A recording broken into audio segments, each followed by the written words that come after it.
दृष्टि नहीं पड़ी। भगवान शंकर जी आए, आकर के माँ पार्वती से कहते, सुनो देवी, जब हम अमृत पिलाते हैं आंखें बंद करके पिलाते हैं, और हमें ज्ञात कैसे होगा कि आप अमृत पी रहे हो या ना पी रहे हो? तो भगवान ने जब ये प्रश्न किया, माँ पार्वती कहती है, सुनो स्वामी जी, मैं बीच बीच में ना ओम शब्द का उच्चारण करती रहूंगी। ओम शब्द, हाँ, जैसे आप सभी बड़े भक्ति भावना श्रद्धा के साथ कथा सुन रहे हो, बहुत आनंद पूर्वक, और आप बीच बीच में ऐसे गर्दन भी हिला रहे हैं, तो इसका अर्थ क्या हुआ? आप जरा बहुत ध्यान पूर्वक कथा सुन रहे हैं। जैसे 10-20 माताएं बहनें इकट्ठी होकर के गप्पे लगाए ना, तो हुंकार भरती रहती माता, अच्छा ऐसा हो गया बहन मेरे साथ। तो जो सुनाने वाली कथा है ना बहन, वो उसको सोच रही कि मेरी कथा बड़ी ध्यान पूर्वक सुन रही है।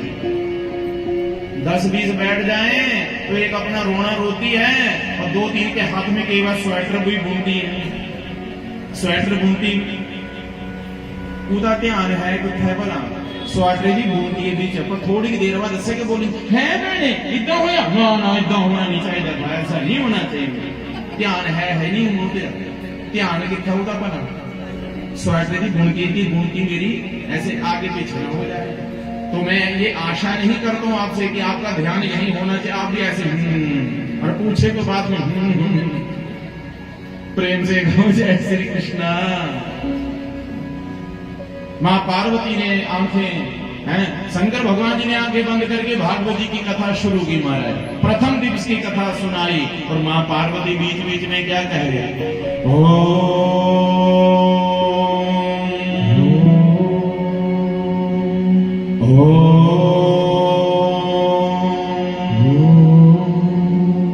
द्वितीय दिवस की कथा सुनी। जो अंडा टूटा हुआ था ना, वो अंडा साबित हो गया, उसमें से सुख पक्षी ने जन्म लिया। सुख पक्षी पीछे बैठ करके भगवान की कथा सुने। दूसरे दिन की कथा सुनी, तृतीय दिवस की कथा सुनी, और चौथे दिन की कथा जब सुना रहे थे ना, तो कथा सुनते सुनते ना माँ पार्वती की लगी आंख, नींद आ गई।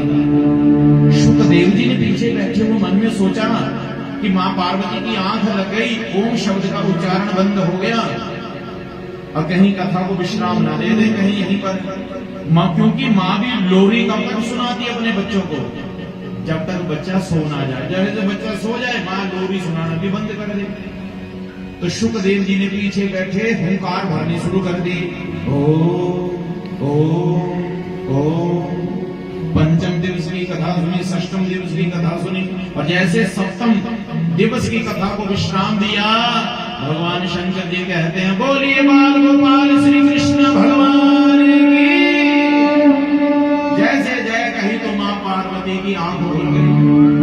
मां पार्वती ने कहा, प्रभु हे नाथ, श्री उद्धव जी को भगवान श्री कृष्ण जी ने फिर क्या संदेश दिया, आगे क्या हुआ? फिर भगवान शंकर जी कहते हैं, कथा संपूर्ण हो चुकी, आपने कथा ध्यानपूर्वक सुनी नहीं क्या? बोलो ना प्रभु, क्यों? मेरी थोड़ी आंख लग गई थी। आंख लग गई थी तो ये हुंकार कौन भर रहा था बीच बीच में? भगवान शंकर जी ने दाएं बाएं देखा, कोई दिखाई नहीं दिया, परंतु जैसे पीछे पलट करके देखा, श्री सुखदेव जी महाराज बैठे हुए थे पीछे। ओ भगवान शंकर जी को क्रोध आ गया। किस बात का? इसने विधि विधान के साथ अमृत नहीं पिया। जैसे चोर धन को चुराते हैं, इसने मेरी विद्या को चुराया। ये चोर है, इस चोर को मैं जीवित नहीं छोड़ूंगा। हाथ में उठा लिया त्रिशूल, मारूंगा इस चोर को मैं। परंतु कैलाश पर्वत से नीचे आ जाओ सीधे बद्री आश्रम में। वहां श्री वेद व्यास जी महाराज अपनी पत्नी के साथ रहते, कुटिया बना करके। क्यों? क्योंकि वेद व्यास जी की कोई संतान नहीं थी। संतान को प्राप्त करने के लिए वेद व्यास जी भगवान शंकर जी की आराधना कर रहे थे। एक दिन वेद व्यास जी की पत्नी ने आकर के कहा, हे स्वामी जी, हजारों वर्ष बीत गए भगवान शंकर की आराधना करते करते, कब हमारी खाली झोली को भरेंगे महादेव? वेद व्यास जी कहते, सुनो देवी, भगवान के घर में देर है? देर नहीं है, हमारी तपस्या के अंदर कोई कमी है। भाई देखो, आपने पेपर दिया, बच्चे पेपर देते हैं स्कूल में, नंबर कम क्यों आए? कमी है, लिखने में कमी। नंबर तो उसी के देते हैं ना जो पेपर में लिख दिया। देखना 3 घंटे का पेपर, तो 3 घंटे को पेपर को देने के लिए बच्चे पूरा साल मेहनत करते हैं, पूरा साल ट्यूशन देते हैं, पढ़ाई करते हैं, रात दिन मेहनत करते हैं, परंतु गुरुजी तो नंबर किसके देंगे? जो पेपर में लिखा है। और पेपर में नंबर कम आ गए, आप जाकर के कहेंगे देखो गुरुजी आपने नंबर क्यों कम दिए? इसको सब आता है। गुरुजी तो यही कहेंगे पेपर में क्या लिखा है। तो ऐसे ही माता बहनों, हमारी जिंदगी का परिणाम जब निकलेगा, किसी का 70 साल के बाद, किसी का 80 साल के बाद, किसी का जरा जल्दी निकल जाता है, 40 साल के बाद भी निकल जाता है। तो भगवान जमराज भी पूछेंगे ना चित्रगुप्त से, इसने क्या क्या दान किया, कितना पुण्य कर्म किया, कितना भजन किया। तो चित्रगुप्त क्या कहेंगे? महाराज लाल लकीर, कुछ नहीं किया, कुछ नहीं, बस मकान बनाने के टाइम कटिया नहीं, पैसा जरा मकान बनाया, गड्डियां खरीदिया, कारखाना चलाया, कुछ नहीं, कुछ नहीं, कुछ नहीं। फिर आप क्या कहेंगे? नहीं नहीं महाराज रुको रुको जरा, क्या? चित्रगुप्त जी मुझे तो बुढ़ापे में जाकर के चश्मा लगा, कहीं आपको चश्मे की जरूरत तो नहीं पड़ी? मेरा चश्मा लगा के देखो।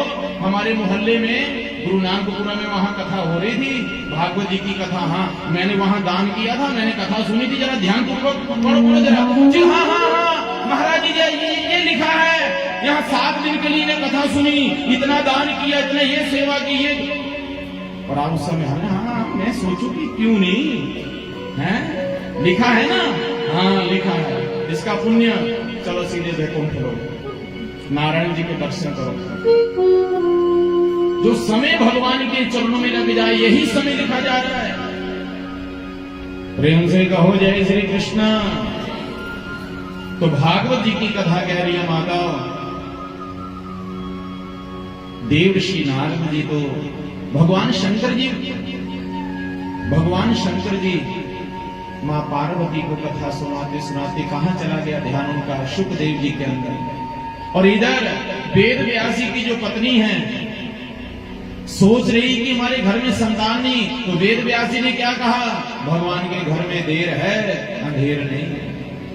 हमारे अंदर की कमी है, हमारी भजन में कमी है, हमारी तपस्या में कमी है। और जब हमारी तपस्या, हमारा भजन पूरा हो जाएगा, भगवान हमारी मन की मनोकामना पूर्ण कर देंगे। तो वेद व्यास जी की पत्नी और वेद व्यास जी महाराज खूब दोनों मिलजुल करके भगवान शंकर जी की आराधना करने लगे कि हर हर महादेव शंभो,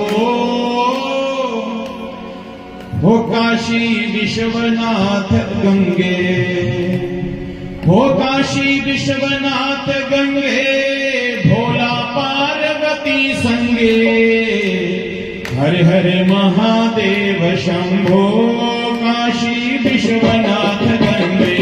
हर हर महादेव शंभो, काशी विश्वनाथ गंगे।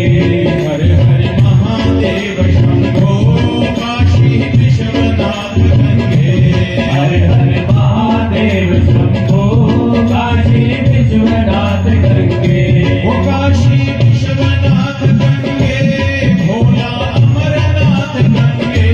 हर हर महादेव शंभो, काशी विश्वनाथ गंगे।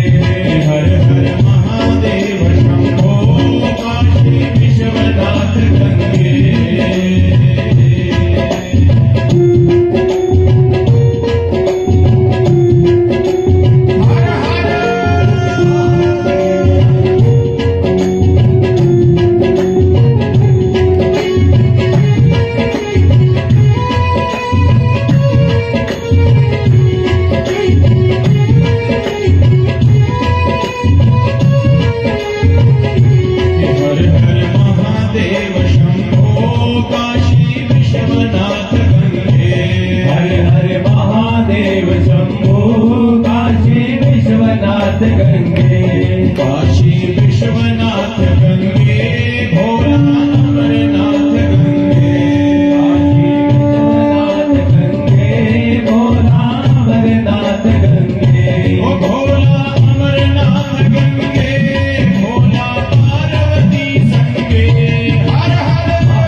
शंकर जी को याद किया श्री वेद व्यास जी ने और उनकी धर्म पत्नी ने। तो आज भगवान शंकर जी ने त्रिशूल उठा लिया है, शुकदेव जी को मारने के लिए नहीं, डराने के लिए केवल। वहां से उड़े शुकदेव जी सीधे कहां पहुंच गए? बद्रिकाश्रम में। और जहां पहुंचे तो वेद व्यास जी की जो धर्म पत्नी थी ना, मुख खोल करके जवाई ले रही थी। जैसे ही जवाई ले रही थी सूक्ष्म रूप धारण किया, मुख में गए और सीधे मां के गर्भ में जाकर के बैठ गए। भगवान शंकर जी आए तो वेद व्यास जी ने दंडवत प्रणाम किया। अहो भाग्य आज हमारे, हे देवों के देव महादेव, जो आपके आज दर्शन हुए, बताइए हम आपकी क्या सेवा करें प्रभु। भगवान शंकर जी ने कहा, सुनो वेद व्यास जी, हमारा चोर छुप गया आपकी कुटिया में, बाहर निकालो जरा उसको, उस चोर को बाहर निकालो जरा। वेद व्यास जी ने कहा, हमारे हमने किसी भी चोर को आते नहीं देखा, आप स्वयं चल करके देख लीजिए ना। तब भगवान शंकर जी कुटिया के अंदर गए तो क्या देखा? ऊपर नीचे दाएं बाएं देख लिया, वो चोर छुपा हुआ दिखाई नहीं दिया। तब आंखें बंद करके ध्यान लगा करके देखा, और क्या देखा? ये चोर तो बैठा है वेद व्यास जी की पत्नी के गर्भ में। कहा, बेटा कभी न कभी तो जन्म लोगे, मैं जन्म लेते मारूंगा। वेद व्यास जी ने चरण पकड़ लिए, कहा, हे नाथ किसको मारोगे आप हैं? तब वेद व्यास जी को सारी कथा सुनाई। वेद व्यास जी चरणों में गिर पड़े, कहा, प्रभु मुझे आप ये बताइए कि अमृत के अंदर क्या गुण है और जहर के अंदर क्या गुण है? भगवान कहते हैं जो जहर पी लेता वो मर जाता है, और जो अमृत पी लेता वो अमरनाथ हो जाता। ना ना ना प्रभु, क्यों? बोलो, जो जहर घर के पीछे बैठ करके पीता होगा उसे नहीं जहर मारता होगा, जो जहर खड़ा होकर के पीता होगा उसे नहीं मारता होगा, जो दाएं बाएं पीता होगा उसे नहीं मारता होगा जहर। भगवान शंकर जी कहते ना ना, जो जहर पीता चाहे घर के पीछे, चाहे कुर्सी के ऊपर बैठ करके पिए, चाहे लेट करके पिए, चाहे वो खड़ा होकर के पिए, पीने वाला मर जाता है। और ऐसे ही अमृत के अंदर गुण है। अमृत चाहे कोई घर के अंदर बैठ करके पिए, चाहे खड़ा होकर के पिए, चाहे कोई बैठ करके पिए, चाहे घर के पीछे बैठ करके पिए, जो अमृत पीता है वो अमरनाथ है, बाबा बन जाए महाराज। ये भागवत जी की जो कथा है, ये अमृतमयी कथा है। जो बैठ करके पीना चाहता बैठ करके पियो, कुर्सी के ऊपर बैठ करके पीना चाहता कुर्सी के ऊपर बैठो, वो घर में बैठ करके कथा सुन रहे हो, जहां तक ये आवाज आ रही है। एक बात सुन लेना, यहाँ आपसे पूछेंगे ना क्या सुना है तो भूल भी जाएंगे, परंतु जो घर बैठ करके सुन रहा है ना उससे पूछना, सारी कथा सुना देंगे। प्रेम से कहो जय श्री कृष्णा। तो इसलिए हे माताओं,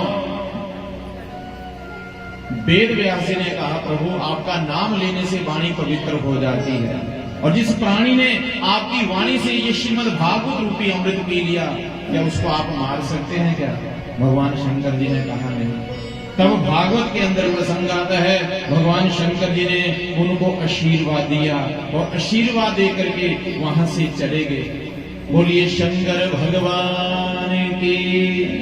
और देखो भगवान शंकर जी कितने दयालु हैं, बड़े कृपालु हैं महादेव। मारने के लिए नहीं आए थे, वो तो देखने के लिए आए थे कि सही स्थान के ऊपर पहुंच गया। अरे जो अंडा जब नीचे गिरा, मुझे ये बताओ कि भगवान की दृष्टि से कौन सी वस्तु ओझल है? भगवान से कुछ छुपा हुआ क्या? जब क्या अंडा नीचे गिरा टूटा क्या, भगवान को पता नहीं चला रहा? भगवान सब जानते हैं हमारा, परंतु उस भगवान से हम दूर हैं, भगवान हमसे दूर नहीं है। प्रेम से कहो जय श्री कृष्णा। जय श्री कृष्ण। और कई लोग कहते हैं कि भगवान शंकर जी बड़े दूर हैं, कैलाश पर हैं, अमरनाथ है। देखो भगवान शंकर जी जहां कहीं भी रहे, चिंतपूर्णी माता कहीं, ज्वाला देवी, चामुंडा देवी, नैना देवी, वैष्णो देवी, कहां जा करके छुपी वो माताएं, परंतु आप जैसे भक्तों ने पीछा छोड़ा गया, जाकर के वहां पर भी ढूंढ लिया। बाबा बालकनाथ जी शातलाए बैठे, वहां जाकर के भक्तों ने ढूंढ लिया, और वहां से वो जाकर के गुफा में छुप गए, वहां भी जाकर के ढूंढ लिया। भगवान शंकर जी अमरनाथ इतनी दूर जाकर के बसे, परंतु आपके जैसे भक्तों ने उनका पीछा नहीं छोड़ा। बिहारी जी देखो इतनी यहां से कितनी दूर, वृंदावन कितनी दूर है, फिर भी जाकर के पीछा नहीं छोड़ा, ढूंढ लिया, राधा रानी जी को ढूंढ लिया। इसलिए हे माताओं, भगवान कहीं भी हैं, हम उनका पीछा नहीं छोड़ेंगे महाराज। एक सुंदर भाव है ना, ओ भोला रहंदा बड़ी दूर, ओ भोला भोला, ओ मेरी अखियां दा नूर, भोला भोला। हर हर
गोरा रखदा जरूर, भोला भोला, गोरा रखदा जरूर, भोला भोला, भोला रहंदा बड़ी दूर, भोला भोला, ओ मेरी अखियां दा नूर, भोला भोला।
ओ नंदी रखदा जरूर, भोला भोला, ओ नंदी रखदा जरूर, भोला भोला, ओ भोला रहंदा बड़ी दूर, ओ मेरी अखियां दा नूर, भोला रहंदा बड़ी दूर, ओ मेरी अखियां दा नूर, दर्शन करने जरूर, भोला भोला, दर्शन करने जरूर, भोला भोला।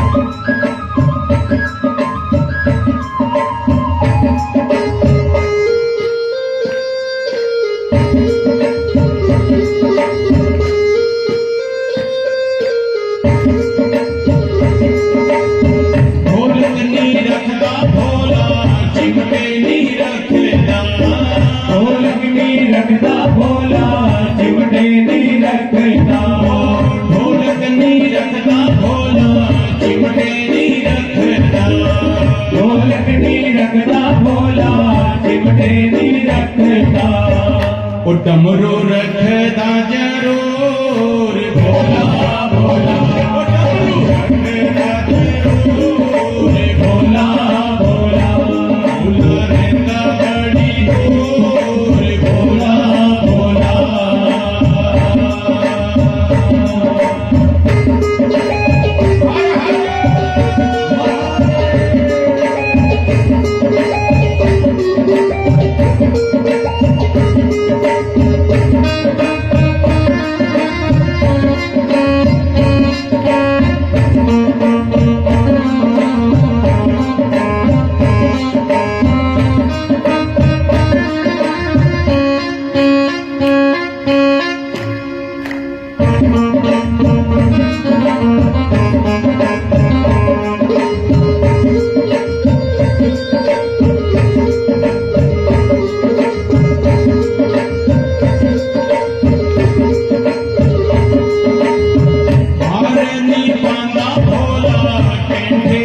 ओ नाग पांदा है जरूर भोला भोला नाग पांदा है जरूर भोला भोला ओ भोला रहना बड़ी दूर मेरी अखियां दा नूर भोला रहता बड़ी दूर मेरी अखियां दा नूर ओ दर्शन करने जरूर भोला ओ दर्शन करने जरूर भोला भोला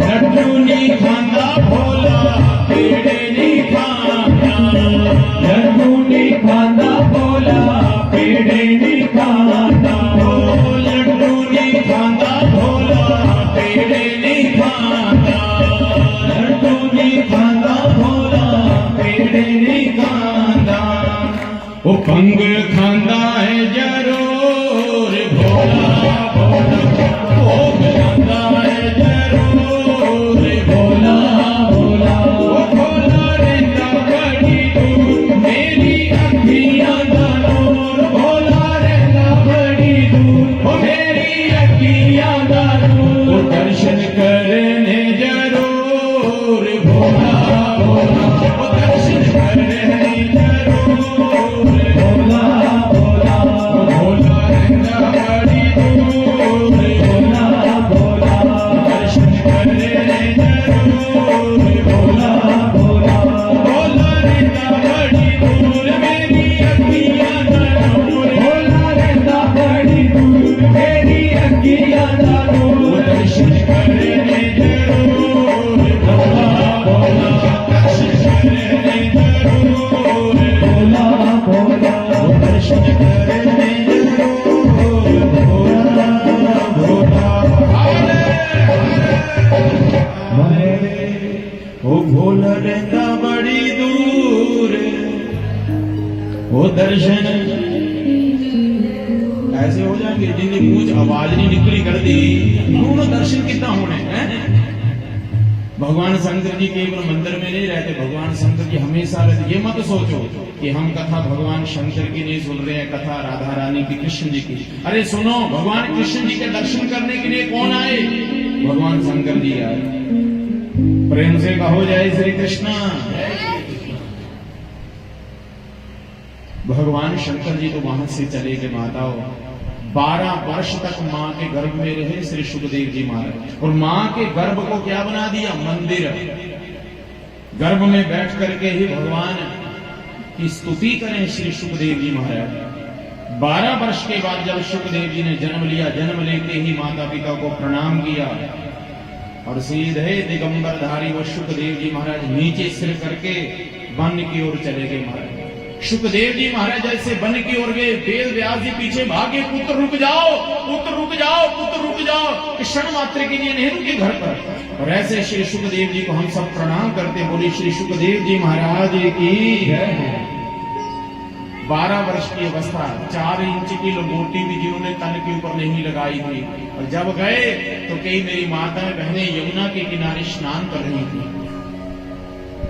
सुखदेव जी वहां से गए पेड़ पौधे वृक्ष लताएं भी क्या कह रही थी सुखदेव रुक जाओ वेद व्यास जी पीछे भाग रहे थे तो जैसे वेद व्यास जी वहां से निकले तो जो माताएं बहनें स्नान कर रही तो उन्होंने जाते ही वस्त्र पहन लिए जैसे देखा वेद व्यास जी आए वेद व्यास जी ने कहा बेटी मेरा बेटा यहाँ से गया तो आपने वस्त्र पहने नहीं और मैं जैसे यहाँ से आया यहाँ पहुंचा तो आपने मुझे देख करके वस्त्र क्यों पहन लिए तो उन माताओं ने क्या कहा, पिताजी आपको इतना ज्ञान है स्त्री और पुरुष के अंदर क्या भेद है, परंतु जो आपका पुत्र है वो पुत्र नहीं, वो साक्षात वो दिगंबरधारी, वो साक्षात नारायण भगवान स्वरूप, भगवान का ही रूप है। भगवान क्या कि जितने मर्जी वस्त्र पहनो उनके लिए क्या हमारा है, इसलिए वो तो कुछ साधारण बालक नहीं है। तो वेद व्यास जी ने प्रणाम किया है और वापिस अपनी कुटिया में आए और वेद व्यास जी बड़े दुखी थे कि मैंने इतने वर्षों के बाद अपने मुख का पुत्र का मुख देखा और मेरा बेटा जन्म लेते वन में चला गया। जब दुखी था मन तो उनको एक ग्रंथ दिखाई दिया, इस ग्रंथ का नाम था ऋग्वेद। ऋग्वेद को उठाया और लगे लिखने उसमें से यजुर्वेद लिख दिया, सामवेद लिख दिया, अथर्ववेद लिख दिया, महाभारत की रचना कर दी, जो लिखने लगे 6 शास्त्रों की रचना कर दी, 17 पुराणों की रचना कर दी, परंतु जो मन में प्रसन्नता होनी चाहिए ना वो नहीं हो रही। ये हाल किसका हुआ? श्री वेद व्यास जी का। अब आप आ जाओ अपने प्रश्नों के ऊपर। कितने प्रश्न किए थे? 6 प्रश्न किए थे। और पहला प्रश्न क्या किया था? मानव का प्रथम धर्म क्या है, यही प्रश्न किया था ना। तो मानव का प्रथम धर्म क्या है? ब्रह्म मुहूर्त में उठना चाहिए। और ब्रह्म मुहूर्त कितने बजे शुरू हो जाता है? केड़ा बोले 8 बजे मतलब किसी ने नहीं कहा 4 बजे हैं, तो 4 बजे नहीं तो 5 बजे उठ जाओ, 6 बजे उठ जाओ। सूर्योदय होने से पहले पहले सबको उठ जाना चाहिए। कई लोग क्यों उठ नहीं पाते? क्या करना, यहाँ कौन सा काम है? कोई काम नहीं है। सबसे बड़ा काम क्या है? अपने शरीर की रक्षा करना। उठ करके सैर कर लो, थोड़ी भ्रमण कर लो, स्नान कर लो सूर्योदय होने से पहले पहले। मुझे ये बताओ कि आप अपने उठने के लिए घड़ी बांध रखी है, टाइम देखते हैं, अलार्म लगाते हैं, मोबाइल में देखते हैं टाइम। मुझे ये बताओ पक्षियों को कौन सी ऐसी घड़ी है जो पक्षी उठ जाते हैं भोर बेला? पक्षी जल्दी सो जाते हैं और जल्दी उठ जाते हैं। बच्चे जल्दी सो जाते हैं और बच्चे जल्दी उठ जाते हैं। और जिन्हें मामा सोनिया 12 बजे उन्हें कितना उठना सवेरे 4 बजे है मां, वो बच्चा उठ भी जाए ना उसका 4 बजे, उससे सोंदा है नहीं, चुप चुप आया बाकड़ बिल्ला सो जा ना, सोंदा ना सोने देता, थप्पड़ मार मार के उसको सुलाती है। भाई वो जल्दी सो गया, 7 बजे सो गया, 8 बजे सो गया, उसको जल्दी नींद खुल गई। शास्त्र पुराण कह रहे हैं ब्रह्म मुहूर्त में सबको उठ जाना चाहिए। पहले का समय हुआ करता जब गांव में रहते थे कई लोग आप में से, तो गांव में सबने अपने घर में गाय बांध रखी होती। पड़ोसियों के घर में पहले लाइट नहीं थी ना, गांव में दीपक जलाते थे, और कहीं बेबे ने उठ करके दीपक जला दिए ना तो उसकी पड़ोसन, अरे मेरी माई उठ गई, बेबे उठ गई, पहले मधानी चलानी शुरू कर दी, घर घर घर में सुनती रह गई, जल्दी उठ करके फटाफट उसने मधानी चलानी, ये वरना वो, और तंदुरुस्त रहती थी माता।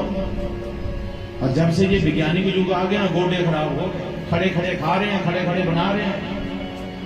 पहले हमारी माता बहनें बैठ करके बनाती थी, चौके में बैठ के खाते थे, और अब पशुओं जैसा हम काम कर रहे हैं। पशु खड़े खड़े खाते हैं और बैठ करके पचाते हैं, ऐसे हम कर रहे हैं, खड़े खड़े बना रहे हैं, खड़े खड़े खा रहे हैं, और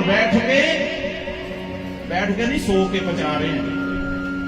जबकि भोजन करने के उपरांत कम से कम 1000 कदम चलना चाहिए।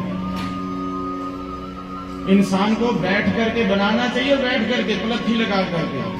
अब कितने वो टेबल चल पड़े ना, कौन कौन से टेबल है डाइनिंग, हाँ बस वैसे बन गए। भागवत जी की कथा कह रही है माताओं, अपनी कल्चर अपनी संस्कृति मत बोलो, प्रेम से कहो जय श्री कृष्णा, बोल दिया करो जरा जोर ज्यादा लग रहा है।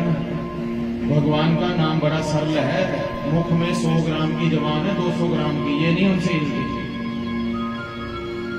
मानव का प्रथम धर्म क्या है? ब्रह्म मुहूर्त में जागना चाहिए। और बच्चों कितने बजे उठना चाहिए? सुबह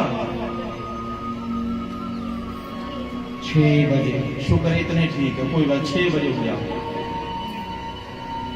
और कोई आप में से पहले उठता होगा 7 बजे 8 बजे, आज उसने सुन ली कथा और कल को उठ गया 4 बजे या 5 बजे, तो तुसी परेशान मत हो बहू, आज तो सवेरे ही, आज तो सवेरे ठीक तो है तू, अगे 8 बजे उठता थे, आज सवेरे ही, ये भी परेशानी है। आज सवेरे सुबह जल्दी क्या हुआ, सूर्य कहां से निकलेगा?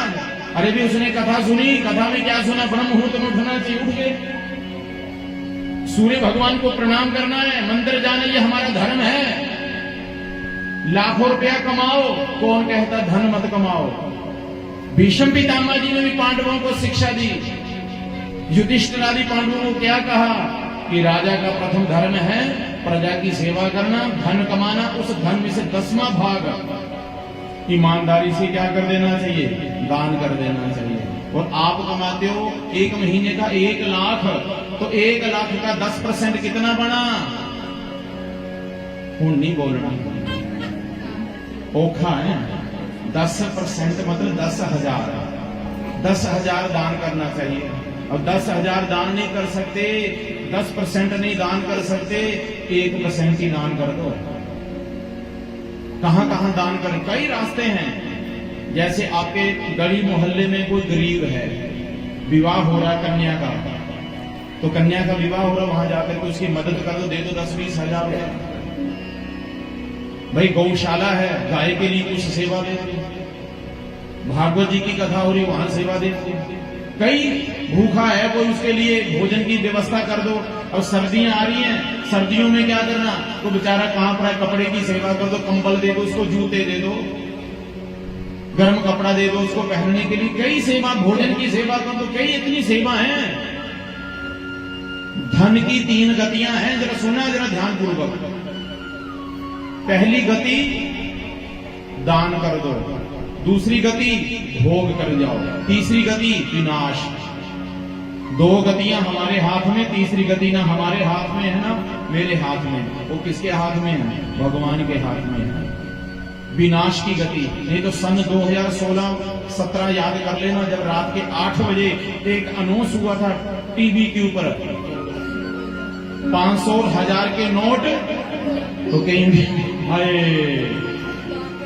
वो क्या हुआ था उस समय? सारा पैसा फिर क्या, कभी तो कह रहे हैं हमारा भी क्या भरोसा, हमारे पैसे खूब कमाओ ईमानदारी से, धर्म से कमाया हुआ धन धर्म के कार्य में लगाना चाहिए।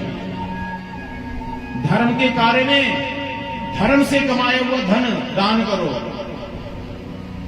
ये मनुष्य का धर्म है, हम मानव हैं, मानव का यही कर्तव्य बनता है। यदि आपके ऊपर भगवान की बड़ी कृपा है ना, खूब धन कमा रहे हो, 10-20 लाख रुपया कमा रहे हो साल का, तो क्या करना चाहिए? कहीं दान, यज्ञ, भंडारा, भागवत की कथा कोई ना कोई कर दो, कुछ ना कुछ। भगवान ने आपको इस लायक बनाया है, तभी तो भगवान ने आपको इतना धन दिया। ऐसा ना हो कहीं भगवान कह दे इतना पैसा दिया मैंने, है बैंक बैलेंस की शून्य बढ़ाता जा रहा है। पहले 5 शून्य थी, फिर कह रहा 6 शून्य हो जाए, 7 शून्य हो जाए, 10 लाख हो जाए, 20 हो जाए, 50 हो जाए, 1 करोड़ हो जाए, 2 करोड़ हो जाए, 6 करोड़ हो जाए। जिंदगी की शून्य कम हो रही है। पहले कमांदे कमांदे रात दिन मेहनत की, फिर वो पैसा बैंक में जमा किया, फिर पैसे कढ़ाई के फिर शरीर ऊपर लगा कर दे। कभी किडनी खराब है, कभी स्टंट पड़ना, 2.5 लाख उठा दो, 5 लाख उधर दो, बस क्या करना उस पैसे को, चाटना है। 70% हम पैसा कहां रखा हुआ? बैंकों में। 30% खर्च कर रहे हैं। 70% हमारे घर है जो ना, उन 70% में कमरे से खदोलू कपड़े भरे हुए हैं। केवल 30% ही कमरा मकान हम यूज कर रहे हैं। चाहे जितना मर्जी बड़ा घर बना लो, कबूतरी, चिड़िया, घोंसले बना के रखे। और पंजाब में तो कई ऐसे घर हैं जिस घर का जो मालिक है वो रहता ही नहीं है, सब विदेश में। हिमाचल में भी ऐसे ही अब हो रहा है, धीरे धीरे सब विदेश में जा रहे हैं। यहां से फ्लाइट चंडीगढ़, और चंडीगढ़ से सीधे फर्र विदेश, बाय टाटा पापा मैं बस। पहले पहले तो बच्चे भेरे ना पैसा, तो अच्छा लग रहा है। जब बूढ़े होते ना, अम्मा के गोडे नहीं चलते, अम्मा बीमार हो, फिर याद कौन करे?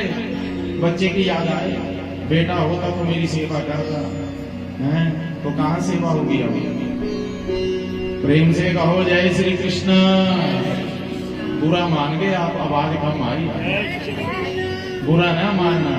कड़वी दवाई है, जरा जल्दी असर कर जाए। तो मानव का प्रथम धर्म है ब्रह्म मुहूर्त में उठना है। जहां कहीं भी भागवत की कथा हो वहां जाना कथा सुनने के लिए। मानव का धर्म है दान करना, सेवा करना, माता पिता की सेवा करना, गौ की सेवा करना, गायत्री मंत्र, गुरु मंत्र जाप करना, किसी गरीब की मदद करना, पशु पक्षियों की सेवा करना, मानव का धर्म है।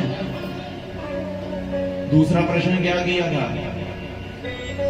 कि हमें किसकी पूजा करनी चाहिए, किसकी नहीं करनी चाहिए, यही प्रश्न किया था ना। तो किसकी पूजा करें? मान लो एक पेड़ है, एक पेड़ के ऊपर हजारों सैकड़ों टहनियां लगती हैं, उन टहनियों के ऊपर हजारों सैकड़ों पत्ते लगते हैं, फल फूल लगते हैं, परंतु तना एक है। वो एक कौन है? वो केवल नारायण भगवान है। उस नारायण भगवान के प्रसन्न कर लिया आपने, सब देवता प्रसन्न हो जाएंगे। एक साधे सब साधे, सब साधे तो सब जाए। एक की आराधना कर लो। अब जब आपकी इष्ट है नारायण, आपकी इष्ट है राम, आपकी इष्ट है कृष्ण, आपकी इष्ट है हनुमान जी, आपकी इष्ट है मां भगवती, आपकी इष्ट है राधा रानी, आपकी इष्ट, जिंदगी में एक इष्ट जरूर बनाओ, एक गुरु। भागवत में लिखा है बेगुरे को कभी कथा नहीं सुनानी चाहिए भागवत की। मैंने ये प्रश्न क्यों नहीं किया? क्योंकि आप सभी गुरु मंत्र तो ले रखा होगा, सबने ले रखा है कि नहीं? सच बोल दिया बहन ने, बोलो मैं नहीं लिया जी। हाँ ठीक है भाई, यदि आपने किसी ने गुरु मंत्र नहीं लिया है तो क्या करना चाहिए? व्यास पीठ को गुरु धारण कर लेना चाहिए, केवल 5-6 दिन के लिए, 7 दिन के लिए, जब तक कथा सुननी है। भागवत में लिखा है कथा उसे सुनानी चाहिए जो गुरु, जिसने गुरु धारण किया। तो व्यास पीठ को ही गुरु धारण करके उनके श्रीमुख से कथा सुन लो। उसके उपरांत जीते जी जहां जहां जिसकी आस्था है वहां जाकर के गुरु मंत्र ले लेना चाहिए। जिंदगी का कोई भरोसा नहीं है। कई कहते हैं हमने बच्चों की शादियां करनी, अभी ले लेंगे गुरु मंत्र। मैं तो कहता हूं 10 साल के बच्चा जब हो जाए उसी समय को गुरु मंत्र दे दे। और ये मत सोचो कि 50 साल के 70 साल के होकर बुढ़े होकर के गुरु मंत्र लेंगे। 70 साल के पता कि जीना कि नहीं जीना हमने। और गुरु मंत्र लिया होगा 15-16 साल के अंदर अंदर ही अंदर आपने राधा राधा राधा राधा राधा नाम जाप कर रहे हैं, कृष्ण कृष्ण नाम जाप कर रहे हैं, तो कहीं तो संगति में चला गया बच्चा आपका, तो उसको पता लगे मैंने गुरु मंत्र लिया, मैंने ये नहीं खाना, वो नहीं पीना, ये नहीं, यहाँ नहीं जाऊंगा मैंने यज्ञोपवीत धारण किया, मेरी माँ है हमारे घर में, ये हम नहीं खाएंगे, हम नहीं पिएंगे। प्रेम से कहो जय श्री कृष्ण। क्योंकि गुरु मंत्र देते समय गुरु जी क्या बताते हैं? परहेज बताते हैं। जैसे डॉक्टर दवाई देते समय परहेज बताता है। डॉक्टर ने आपको दवाई दी, दवाई देते समय क्या परहेज बताया? अम्मा वो 2-4 दिन कड़ी नहीं खानी आपने, चावल नहीं खाने आपने, मानी नहीं खाना आपने, है ना। और आपने फिर भी जाकर के चावल खाए, पानी खाया, कड़ी खाई, फिर जाकर के डॉक्टर को देते हैं दोष। डॉक्टर अच्छा नहीं है। डॉक्टर अच्छा था, डॉक्टर ने दवाई दी, दवाई ने तो असर किया, परंतु हमने परहेज नहीं किया। ऐसे हमारे पूज्य गुरु महाराज जी, आपके गुरु महाराज जी, चाहे कोई भी है, चाहे पूज्य गुरु महाराज श्री प्रेमानंद जी महाराज जी हैं, चाहे हमारे पूज्य गुरु महाराज श्री सुग्रीवानंद जी हैं, चाहे हेमानंद जी महाराज जी हैं, चाहे राष्ट्रीय संत श्री बाबा बाल जी हैं, चाहे पूज्य गुरु महाराज श्री सीताराम दास जी, कोई भी साधु संत महात्मा भारत देश के, चाहे व्यास वाले महाराज जी है, कोई भी साधु संत महात्मा है, मुझे कोई भी साधु संत महात्मा बता देना जो कहता हो कि शराब पियो, मांस खाओ, बीड़ी पियो, कोई नहीं कहता। सब यही कहते हैं नाम जाप करो, शब्द की कमाई करो, भजन करो, कीर्तन करो। कोई ये नहीं कहता ये काम करो, वो नहीं। सभी भगवान से मिलने की प्रेरणा देते हैं।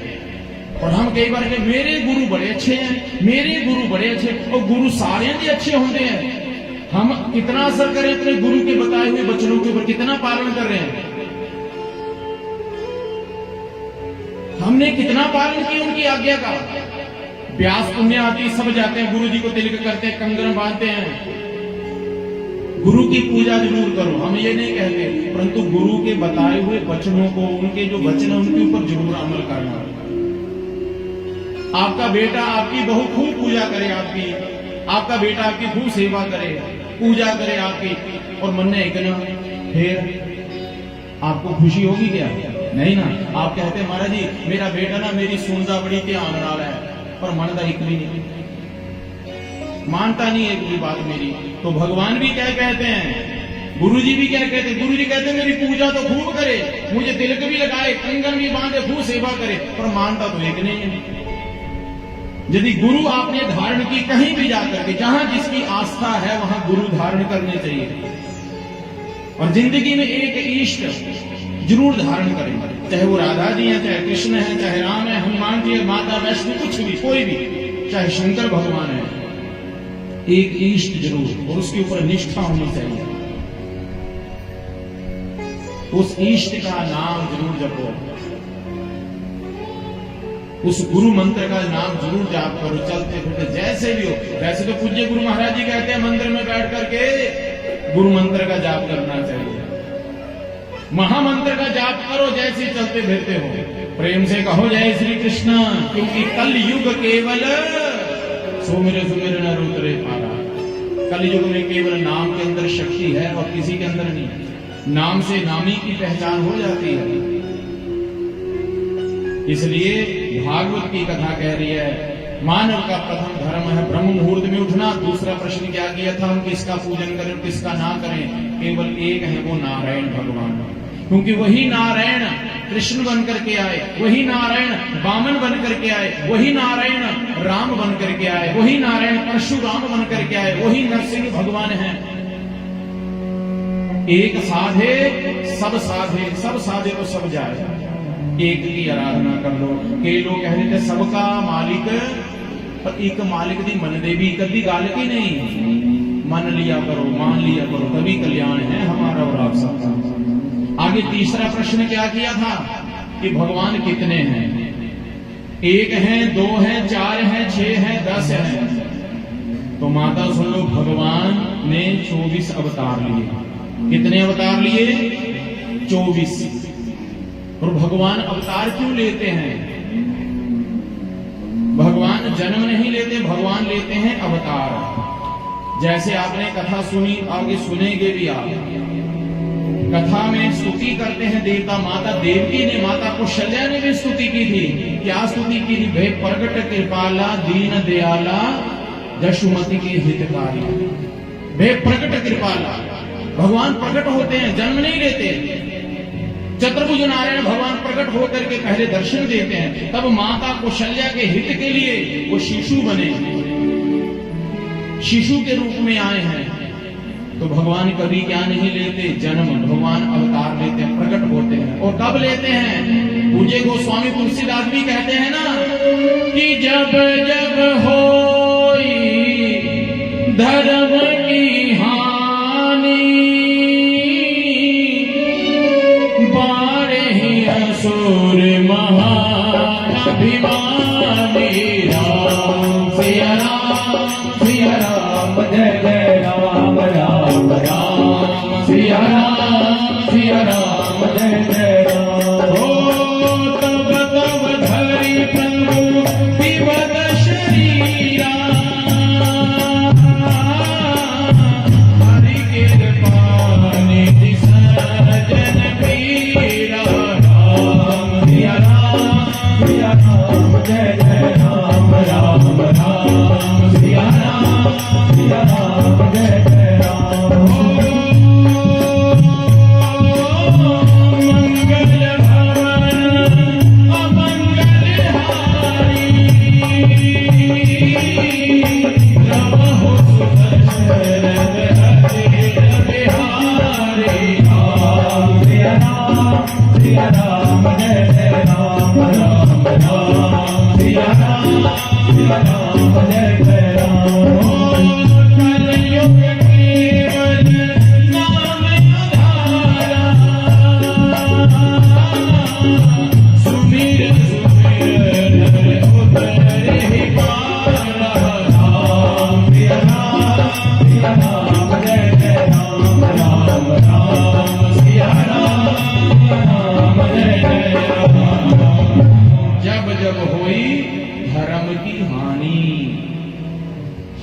मतलब धर्म बिल्कुल जड़ से खत्म नहीं हो जाता, धर्म की हानि होती। मतलब पहले 100% था, फिर 90% आ गया, 80% आ गया, 70, 50, और जब 40, 30 रह गया तो भगवान ने फिर अवतार ले लिए। जब जब हुई धर्म की हानि, धर्म बिल्कुल जड़ से खत्म नहीं हो जाता, सोचो बिल्कुल शून्य, नहीं, धर्म रहता है।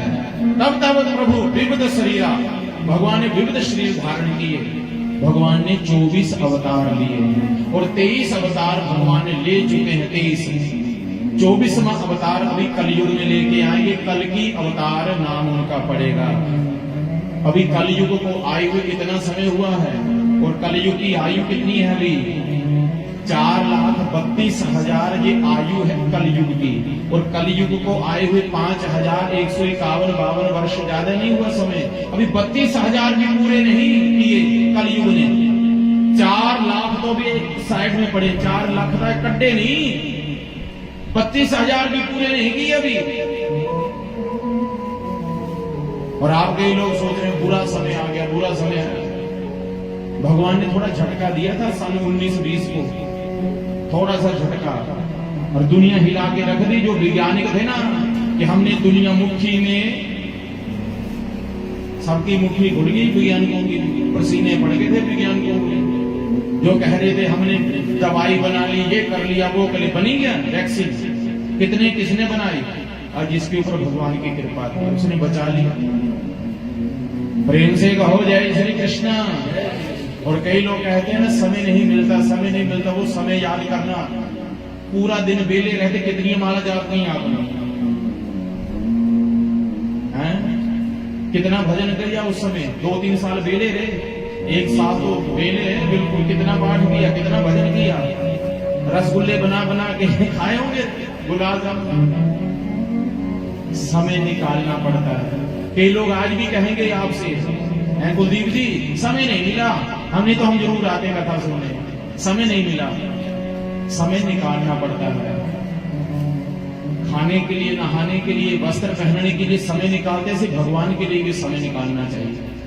जैसे बच्चों को सुबह 5 बजे, कहीं को 8 बजे, कहीं को 9 बजे भूख लगती है ना, ऐसे हमें भी भूख लगनी चाहिए। किसकी? रोटी की नहीं, भजन दी। कि अब 9 बज गए, अब सुबह की 4 बज गए, 5 बज के मुझे भजन में बैठना है। और मुझे बहुत अच्छा लगा, राधा रानी, शाम को हम जा रहे थे ना भ्रमण करने के लिए, बेटी कह रही थी मेरा समय है सायंकाल आरती। बच्चा हाँ ये कह रहे, दीदी नहीं जाएगी। मुझे बहुत अच्छा लगा सुनकर, समय है। जिसने समय की कदर करनी चाहिए। समय बांध लो आप कि सुबह 5 बजे हमने मंदिर जाना तो जाना है, शाम को 5 बजे आरती करनी तो करनी है, 7 बजे करनी तो 7 बजे, 7:05 हो सकते, 10 मिनट नहीं, 15 मिनट नहीं। और कितनी देर के लिए आरती करनी? आधा घंटा तो आधा घंटा लगाना है। जो समय जब भगवान की भक्ति में लग जाए, उससे उस समय महाराज भगवान के नाम लिखा जा रहा है, जो समय लग रहा है। जैसे आप प्रतिदिन मंदिर जाते तो भगवान को भी आस, मेरा भक्त नहीं आया आज, मेरा भक्त नहीं आया आज। अरे और कुछ नहीं तो मंदिर जाने का भी समय बांध लो आप। मंदिर जाना सुबह 7 बजे तो जाना, 5 बजे जाना 5 बजे, 6 बजे तो 6 बजे जाना। मंदिर में और कुछ नहीं कर सकते तो क्या कर लो, दूर से प्रणाम ही कर लो। प्रणाम करने का टाइम नहीं तो क्या करना, घंटी बजा लो, घंटी बजा के आ जाओ, इतना समय तो है। घंटी बजाओ, प्रणाम करो, निकल जाओ। क्यों? रोज आप घंटी बजाओगे ना 9 बजे, रोज 9 बजे जाकर के, जैसे आपके गेट के बाहर आपने गेट लगा रखा है, और प्रतिदिन कोई बच्चा आकर के, शरारती बच्चा आकर के 9 बजे बेल बजाए। एक दिन बेल बजाई, तुरंत देखेंगे कौन है, बच्चा भाग गया बेल बजा करके। दूसरे दिन बेल बजाई फिर, और तुरंत गए तो फिर वो भाग गया। तीसरे दिन भी ऐसा किया, चौथे 5वें दिन क्या करोगे? आप गेट के पास ही बैठ जाओगे अंदर। बोलो 9 बजे अंदर आके ना बेल बजा के नठ जाता, पकड़ गया ना उसकी पिटाई करनी है। और 5 दिन हो गए आपके हाथ में नहीं आ रहा था। और 6ठे दिन आप क्या करेंगे? गेट के पीछे बैठ जाएंगे छुप के। छुप के बैठ जाएंगे। और जैसे 9 बजे की आकर के उसने जैसे बेल बजे तुरंत गेट खोल करके उसका हाथ पकड़, दास तनु क्या तकलीफ है, हैं? क्यों बेल बजा करके भाग जाता है? अरे ऐसे ही वो भगवान हमारे, चाहे वो राधा रानी, चाहे भगवान श्री कृष्ण का मंदिर है, चाहे राम जी का मंदिर है, चाहे देवादिदेव महादेव का मंदिर है, आप जाकर के रोज बेल बजाओगे ना, घंटी बजाओगे, एक दिन भगवान शंकर जी हाथ पकड़ के पूछ लेंगे, बता तुझे क्या चाहिए। श्री राधा रानी श्री कृष्ण भगवान आपको पूछेंगे क्या चाहिए तुझे, तो उस समय अपना दुख बता देना, फिर प्रभु ये दुख है मुझे। भगवान सुनते हैं, हमें सुनाने का तरीका आना चाहिए। बोलती है मूर्ति, बुलाने वाला चाहिए। मुझे आप ये बताओ कि हमने जन्म लेते ही बातें करनी शुरू कर दी थी क्या? बच्चा जन्म लेते ही बातें करना शुरू कर देता क्या? नहीं ना। परंतु माँ तो फिर भी बड़बड़ाती रहती उसके साथ, ये मेरा चुन्नू है, ये मेरा मुन्नू है, ऐ मेरे गुल्लू गुल्लू आजा आजा आजा। बच्चा भी 5 दिन का नहीं हुआ कि माँ बड़बड़ाती रहती है। रात भी लगी 12 बजे, जहां माँ पागल हो गई है क्या? 1 महीने का बच्चा हो जाए फिर भी माँ बड़बड़ाती रहती उसके साथ। और पिता भी आए ना बाहर से काम करके, पिता भी आप करके मेरा बेटा आजा आजा आजा, मेरे चुन्नू आजा आजा, गुल्लू आजा आजा आजा। आपकी बात समझ रहा आपका बेटा? समझता है क्या? नहीं ना समझता। 1 महीना बीत गया, 2 महीने बीत गए, 3 महीने बीत गए, फिर भी आप बातें करते रहते हो। और एक दिन ऐसा आया, 6 महीने, 7 महीने, 8 महीने बीत गए, माँ ने बातें करनी बंद नहीं की थी। और एक दिन बच्चे ने क्या कहा, माँ माँ माँ कितनी प्रसन्न होती है, देखो देखो मुझे माँ कहा इसने है, माँ कह दिया। कितने महीने के बाद बोला आपका बच्चा? 8 महीने के बाद, 9 महीने के बाद, 12 महीने, 1 वर्ष के बाद बोला, 1.5 वर्ष के बाद बोला कि बच्चे। परंतु माँ तो कब से बातें कर रही थी? पहले दिन से। अच्छा माँ 1.5 साल के बाद बातें करती तो बताओ बच्चा बोलता क्या? नहीं नहीं। ऐसे वो भगवान है, मूर्ति मत समझो। आप ये मत समझो कि बांके बिहारी लाल केवल कहाँ रहते हैं? वृंदावन में रहते हैं। आप ये मत सोचो कि श्री राधा रानी वृंदावन में रहती है, बरसाने में रहती है। नहीं, वो राधा रानी यहाँ आई हुई है। अरे ठाकुर जी है वो बांके बिहारी लाल जहाँ आए हुए हैं, हमारे राधा रानी यहाँ विराजमान है। श्री बांके बिहारी लाल जहाँ विराजमान है, वही कथा करवा रहे हैं, वही कथा गा रहे हैं। हम तो केवल सुन रहे हैं बैठ करके। प्रेम से कहो जय श्री कृष्णा। भागवत भगवान की कथा कह रही है माताओं। भगवान ने 24 अवतार लिए हैं। इन 24 अवतारों में सबसे जो सर्वश्रेष्ठ अवतार हैं वो 2 ही अवतार माने गए, एक राम जी का और दूसरा कृष्ण जी का। परंतु इन दोनों अवतारों में अंतर, 16 कलासा पड़े और कृष्णा तेरी बल्ले बल्ले। कृष्ण भगवान की बल्ले बल्ले हो रही है, 16 कला संपूर्ण। और राम जी के अंदर 2 कलाएं कम। 2 कलाएं कौन कौन सी? एक तो भगवान को, राम जी को नाचना नहीं आया, मर्यादा का पालन किया उन्होंने।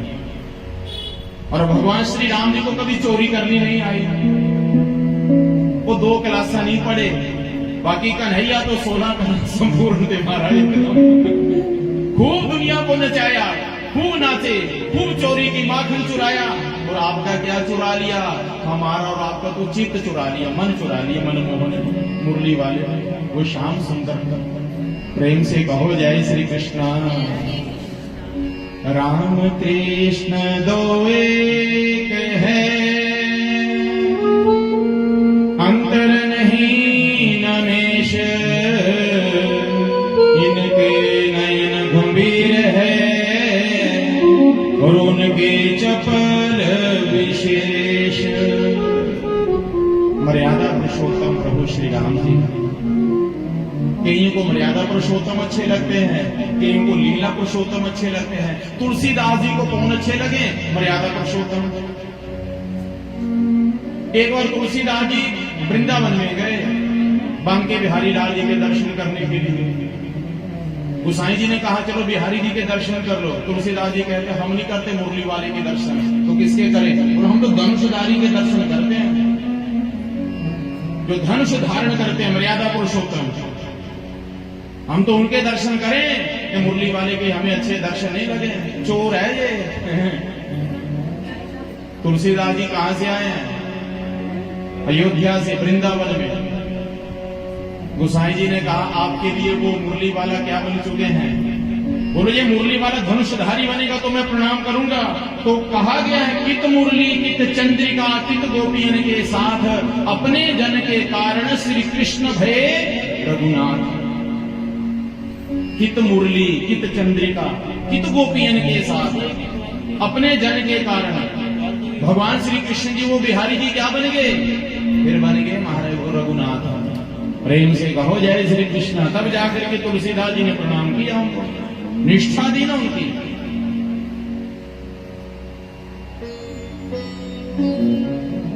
भागवत जी की कथा कह रही है माता। वेद व्यास जी कहते हैं मैंने 4 वेद 6 शास्त्र 17 पुराण लिख दिए। ये तो आपने पहले प्रसंग सुना ना कि भगवान के 24 अवतार हो चुके। आगे जो प्रश्नों के उत्तर है आगे आगे आपको मिलते रहेंगे कथा के बीच में। वेद व्यास जी दुखी हैं, उन्होंने ग्रंथों की रचना कर दी, मन में प्रसन्नता नहीं हो रही थी। उसी समय फिर देव ऋषि नारद जी आए। देव ऋषि नारद जी ने आकर के कहा वेद व्यास जी आप इतने दुखी क्यों हैं, क्या कारण है? बोलो महाराज मैंने वेद पुराण शास्त्र लिख दिए, किसी के पास तो समय नहीं है चाय पीने के लिए, कौन पढ़ेगा वेद, कौन पढ़ेगा शास्त्र? वेद व्यास ने जब कहा तो देव ऋषि नारद जी कहते हैं जब तक आप श्रीमद् भागवत जी की रचना नहीं करोगे तब तक आपके मन को प्रसन्नता नहीं होगी। आप श्रीमद् भागवत की रचना करो। वेद व्यास जी ने कहा महाराज मैंने इतने वेद पुराण को लिख दिए, इनको पढ़ने के लिए सुनने के लिए तो समय नहीं किसी के पास, एक और ग्रंथ और लिख दूं, अब तो लिखने की हिम्मत भी नहीं रही, लिखने की हिम्मत नहीं रही। अब पता नहीं आयु मेरी 10 साल है या 10 दिन है, मेरे अंदर लिखने की हिम्मत नहीं रही। देव ऋषि नारद जी कहते सुनो वेद व्यास जी, संत कृपा सबसे बड़ी कृपा होती है। मैं दासी का पुत्र था, मेरी मां नितांत दासी थी, मेरा नाम पिछले जन्म था बालक रामदेव। चतुर्मास के लिए साधु संत महात्मा एक जगह एकत्रित हुए और मेरी मां क्या करती थी, जाकर के साधु संतों की सेवा करती थी। और जब साधु संत महात्मा सत्संग करते थे तो मेरी मां मुझे गोद में बिठा लेती, कहती बालक ए बालक रामदेव देख देखो महात्मा जी क्या कह रहे हैं, गुरु जी क्या कह रहे हैं, सुनो ध्यान पूर्वक। और गुरु जी क्या कहते, बेटा ये मोह माया का जाल है, भाई बंधु बहन भाई भ्राता सब मतलब के हैं। जब तक तो इसके अंदर शरीर के अंदर प्राण है तो सब प्रेम करें, जब प्राण निकल जाए तो कौन प्रेम करता है? भगवान का नाम जाप करो, भगवान के नाम के बगैर हमारी गति नहीं होगी। होती है क्या गति? मरने के बाद भी तो बोल देते हैं राम नाम सत्य है, गोविंद नाम सत्य है, बिना नाम से गति नहीं होती। अब जीते जी नहीं बोलेंगे। ऐसा उपदेश दिया उन्होंने कि चतुर्मास संपूर्ण हुआ, साधु संत महात्मा चल पड़े तो बालक रामदेव जी चल पड़े पीछे पीछे। मंडली के महामंडलेश्वर ने देखा अरे बालक कहां जा रहा है, सुना बालक कहां जा रहे हो, ए बालक रामदेव। बोलो महाराज जी मैं आपके साथ रहूंगा। क्यों?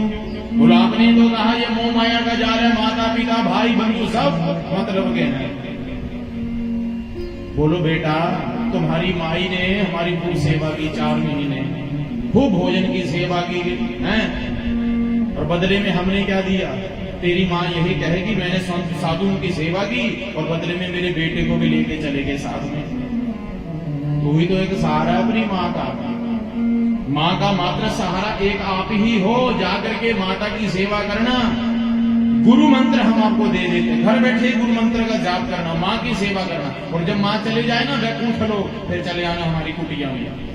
बालक रामदेव जी ने गले में माला सटकाई, मस्तक के ऊपर चंदन लगाया और हाथ में माला लेकर के हरे कृष्ण कृष्ण हरे राम राम। माता के दिल की धड़कन बढ़ गई। क्यों? एक ही है, ये बाबा बन गया तो। ए बालक रामदेव जी माता जी, अरे जब देखो माला लेकर के राम राम जाप करते रहे, जब गाय को पानी दे गया, गाय को घास डाल करके आ। तुरंत जाए, गाय को घास डाले, पानी पिलाए, और तुम तो वहीं गौशाला में बैठ करके हरे कृष्ण हरे राम राम। माँ आकर के देखे यहाँ पर भी बैठ गया माला लेकर के। खेतों में जाओ, घास ला करके आओ, लेकर के काट करके, काम धाम तो करते नहीं है। जब भी भजन करने बैठे तो माँ करके डांट लगाए। माँ को डर यही है ना कि मेरा बेटा क्या ना बन जाए, संत ना बन जाए, बाबा ना बन जाए। आजकल की भी माताओं को कई बार यही डर रहता है ना। मेरी माताओं, कोई ऐसी माँ है जो कह दे कि मैं अपने बेटे को संत बनाना चाहती हूँ? सभी माताएं क्या कहती, मैं अपने बेटे को वकील बनाऊंगी, मैं अपने बेटे को जज बनाऊंगी, हैं, मैं अपने बेटे को डॉक्टर बनाऊंगी। कोई ऐसा नहीं जो कह दे मैं संत बनाऊंगी।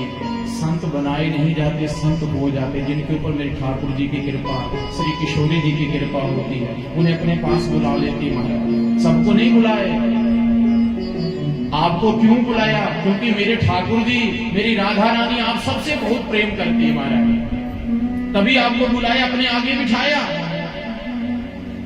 जैसे आप बाजार में जाते हो ना टमाटर खरीदने के लिए, दुकानदार के पास बहुत टमाटर है, 1 क्विंटल। आप क्या कहते हैं, भैया इधर ला टोकरी ली। आपने छांट करके उसमें से टमाटर रख लिए टोकरी में, और छांट करके रख करके क्या कहा दुकानदार को, ले भाई किलो का कर दे। छांटे क्यों आपने? टमाटर तो बहुत बड़े हैं, वहां पर क्विंटल भी है, परंतु आपने छांट करके लिए, खराब ना आ जाए। वो खराब आ भी गया, तुरंत निकाल करके ना ये नहीं लेना। तो भगवान मेरे बांके बिहारी लाल भी क्या किया, उन्होंने भी सुबह 4 बजे उठ करके टोकरी ली, फिर इस गली में गए, छांट करके देख लिए इधर कितने अच्छे अच्छे भक्त हैं, छांट करके उनको टोकरी में रख लिया। फिर इधर गए, पूरी गली मोहल्ले में घूम करके आए, छांट करके रख लिया। बोलो हाँ ये अच्छे हैं, उनको लेकर के सत्संग रूपी मानसरोवर में ले आए। बोलो गोता लगा दिया, बोलो मजे से खूब आनंद लिया। और क्या, खूब छांट करके लाए हैं। बढ़िया मेरे भक्त, आप बैठो मेरे आगे, और अपने दिल की गल्ला कर दे। फिर दिल दिया गल्ला किनू कर दे, गल्ला किते नाल कर दे ठाकुर जी, जिन्हों अपना है, जिसको हम अपना मानते हैं ना, उसके साथ फिर दिल की बातें भी कर लेते हैं। और जिसको आप अपना नहीं ना मानते, वो आ भी गया ना, तो आप अपनी बात बदलते। फिर ऐसा हुआ बहू, फिर मैं वहां चला, फिर मुझे गाँव में ना दिल दिया गल्ला। ठाकुर जी कहते हैं मेरे साथ दिल की बातें करो। मुझे एक बात बताओ, कितने वर्ष बीत गए आपको हनुमान चालीसा पढ़ते पढ़ते? कितने वर्ष बीत गए आपको सुंदरकांड का पाठ करते करते? बहुत वर्ष बीत। हनुमान जी ने दर्शन क्यों नहीं दिए? या तो हम हनुमान चालीसा गलत बोलते हैं, या फिर हनुमान जी को सुनता ही नहीं है। हनुमान जी को सुनाई भी देता है, चालीसा भी सही पढ़ते हैं हम। तुलसीदास जी ने हनुमान चालीसा लिखा, हनुमान चालीसा गाया, तुलसीदास जी को हनुमान जी ने दर्शन दिए। हमें क्यों नहीं दे रहे? क्योंकि हम क्या पढ़ते हैं, चिट्ठी पढ़ते हैं। जैसे पहले अनपढ़ माता थी ना, तो उसका बेटा विदेश रहता था, उसको चिट्ठी लिखता था, तो डाकिया चिट्ठी लेकर के आता था। तो अम्मा अनपढ़ थी, तो डाकिया बेटा तू ही पढ़ देना 2 अक्षर, तो डाकिया चिट्ठी पढ़ता। तो डाकिया की आंखों में आंसू नहीं, आंसू किसकी आंखों में? माँ की आंखों में। मेरा बेटा इतना ध्यान रखता है। ऐसे हम भी क्या करते हैं? हनुमान जी को चिट्ठी किसने लिखी? तुलसीदास जी ने। वो पढ़ देते हैं, जय हनुमान ज्ञान गुण सागर जय भूत पिशाच बहु चाय रख देना, मेरे पूजा हो गई है, भूत पिशाच निकटने यहाँ महावीर। और पोचा लगाया होनी में हजा, तो फिर ऊपर को मिला करता, भूत पिशाच निकटने यहाँ महावीर जब नाम सुना दो संकट पे हम कितना भगवान मिलने। अच्छा, आप चिट्ठी जरूर पढ़ो, दोहा है, संस्कृत में पढ़ो, जैसे भी आप पढ़ो, परंतु बाद में पढ़ करके ना उसे क्या करना, अपनी भाषा में ना 2-4 गल्ला जरूर करनी ठाकुर जी में। अपनी भाषा में जरूरी नहीं, संस्कृत में जरूरी नहीं, हिंदी में जरूरी नहीं, पंजाबी च जो आपको भाषा है। भगवान सब भाषाएं जानते हैं, है अम्मा, ये मत सोचना, मुझे ये बताओ तुलसीदास जी ने या मीरा ने कौन से कॉलेज में पीएचडी की थी? शबरी ने कौन से कॉलेज में पीएचडी की? ये पढ़ी थी शबरी? मीरा ने क्या पढ़ाई की थी? हाँ, मीरा जब गाती थी ना, अपने ही ठाकुर जी को प्रसन्न करने के लिए गाती थी।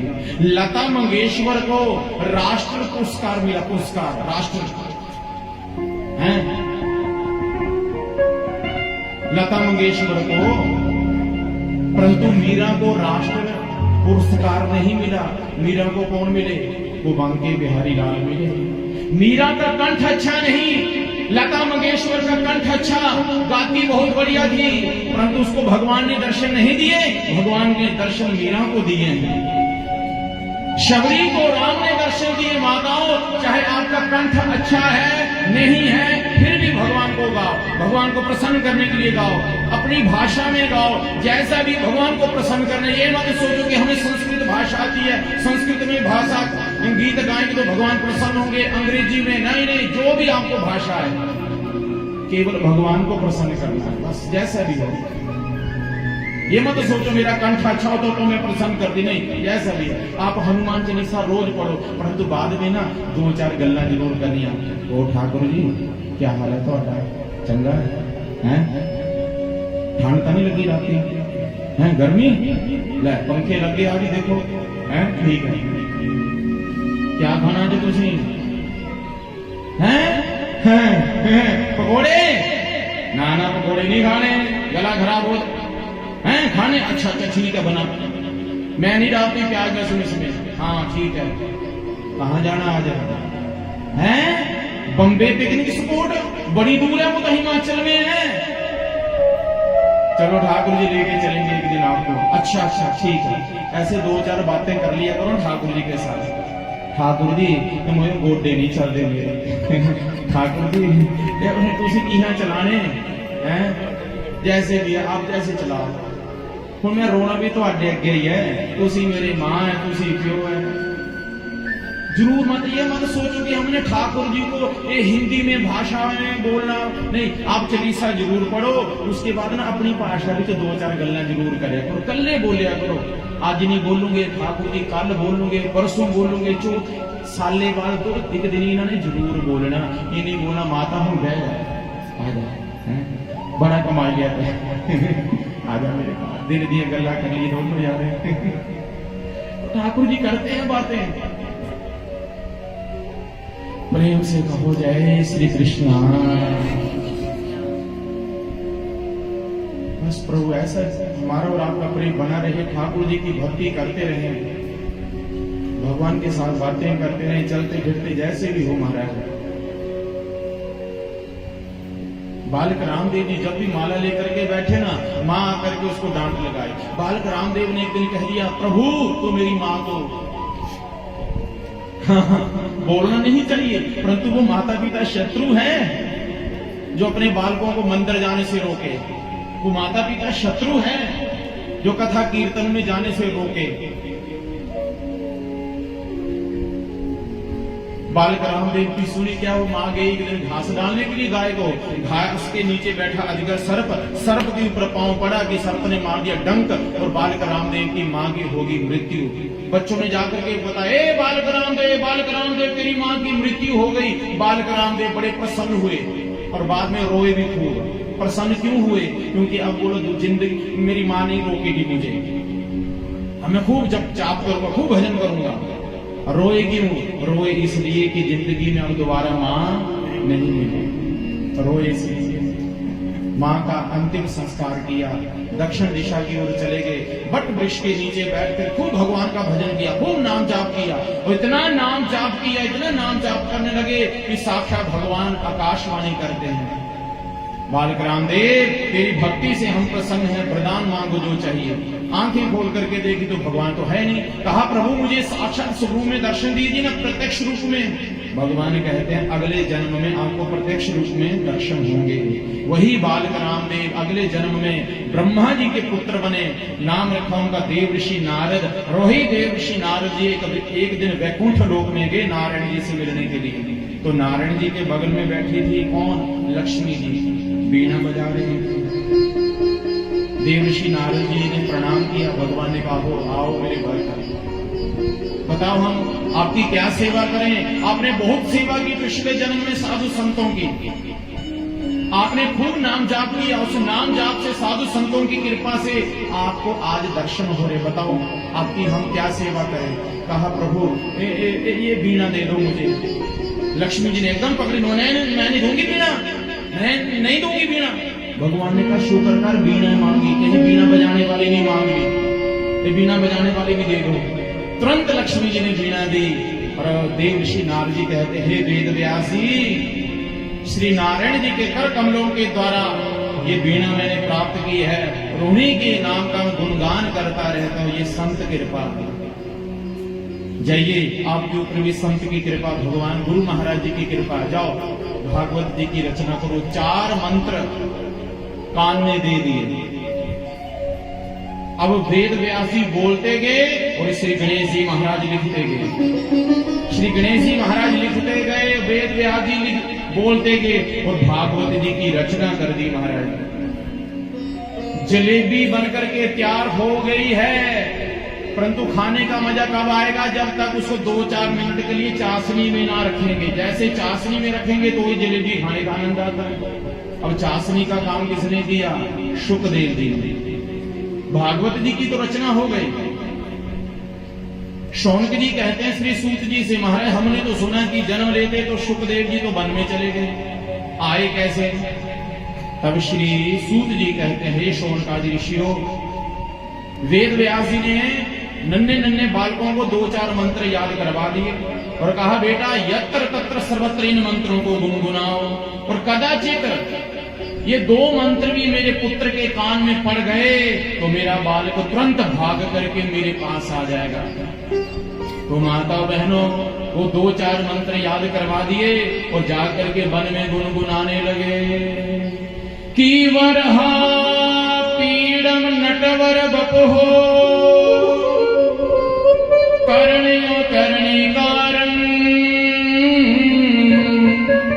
बिभ्रद्वासः कनिककपीशं वेजयन्ती च माला। केवल आधा श्लोक गाया, केवल आधा श्लोक, पूरा श्लोक नहीं। वरहा पीड़म नटवर बपुः कर्णयो कर्णिकारम। शुकदेव जी के कानों में जैसे ये आधा श्लोक गया, अरे सुना रे भगवान इतने सुंदर है देखने में, करधनी पहने हुए है, मोर मुकुट पहन रखा है, बांसुरी ले रखी है, इतने सुंदर है भगवान कि मोर मुकुट रंग, कि मोर मुकुट रंग काले आओ मन मोले कुंडला, बाले आओ मन मोले हारा, बाले आओ श्यामा श्यामा श्यामा।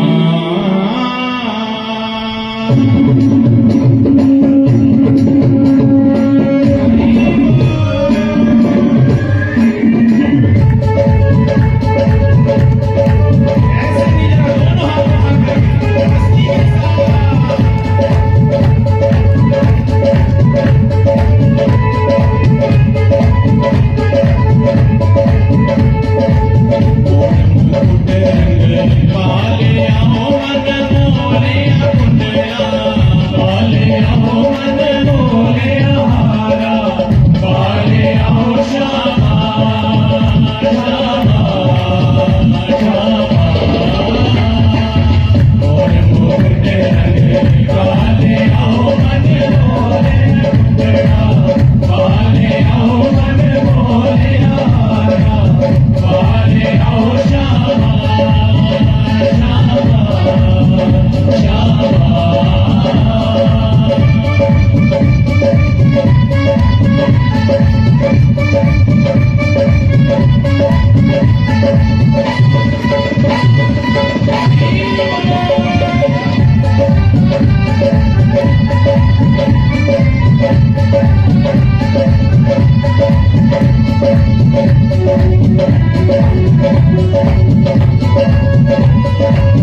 जमुना दे कंडे कंडे मुरली बजांदा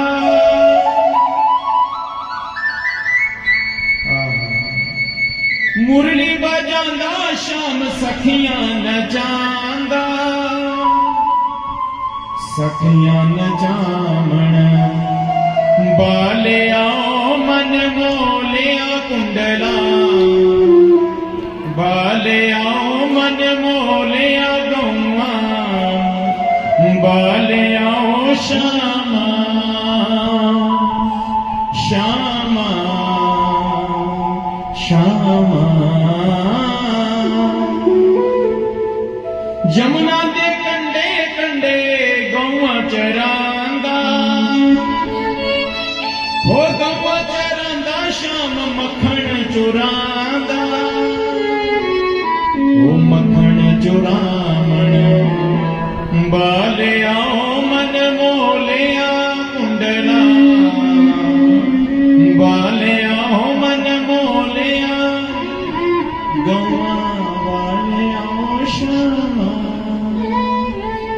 श्यामा श्यामा की वरहा पीड़म नटवर बपहो कर्ण्यो कर्णिकारं विप्रदवासः कनिक कपीशं वेदयन्ती च माला। भगवान के गले में वैजयंती माला मुरली धारण की ये कितना सुंदर रूप है। शुकदेव जी एकदम उठे, केवल आधा श्लोक सुन करके उठ गए। अरे भगवान इतने सुंदर है, दर्शन करने चाहिए जाकर के। फिर 2 मिनट के लिए रुके, क्या सोचने लगे, ले हमने कहने ना होंगे सुंदर है, स्वभाव पता नहीं कैसा होगा, स्वभाव कैसा है। जो पूतना भी आई मारने के लिए भगवान को, उस पूतना की दुर्गति नहीं की भगवान ने, भगवान ने सदगति प्रदान की। इतने सर्व स्वभाव के हैं भगवान। सुन लो जरा ध्यान पूर्वक, जलंधर वालों, सुंदरता के पीछे मत भागना। बाद में हम कह देते हैं देखने में तो बड़ा सुंदर था, पर मन्नो क्या पता स्वभाव नहीं अच्छा ही था।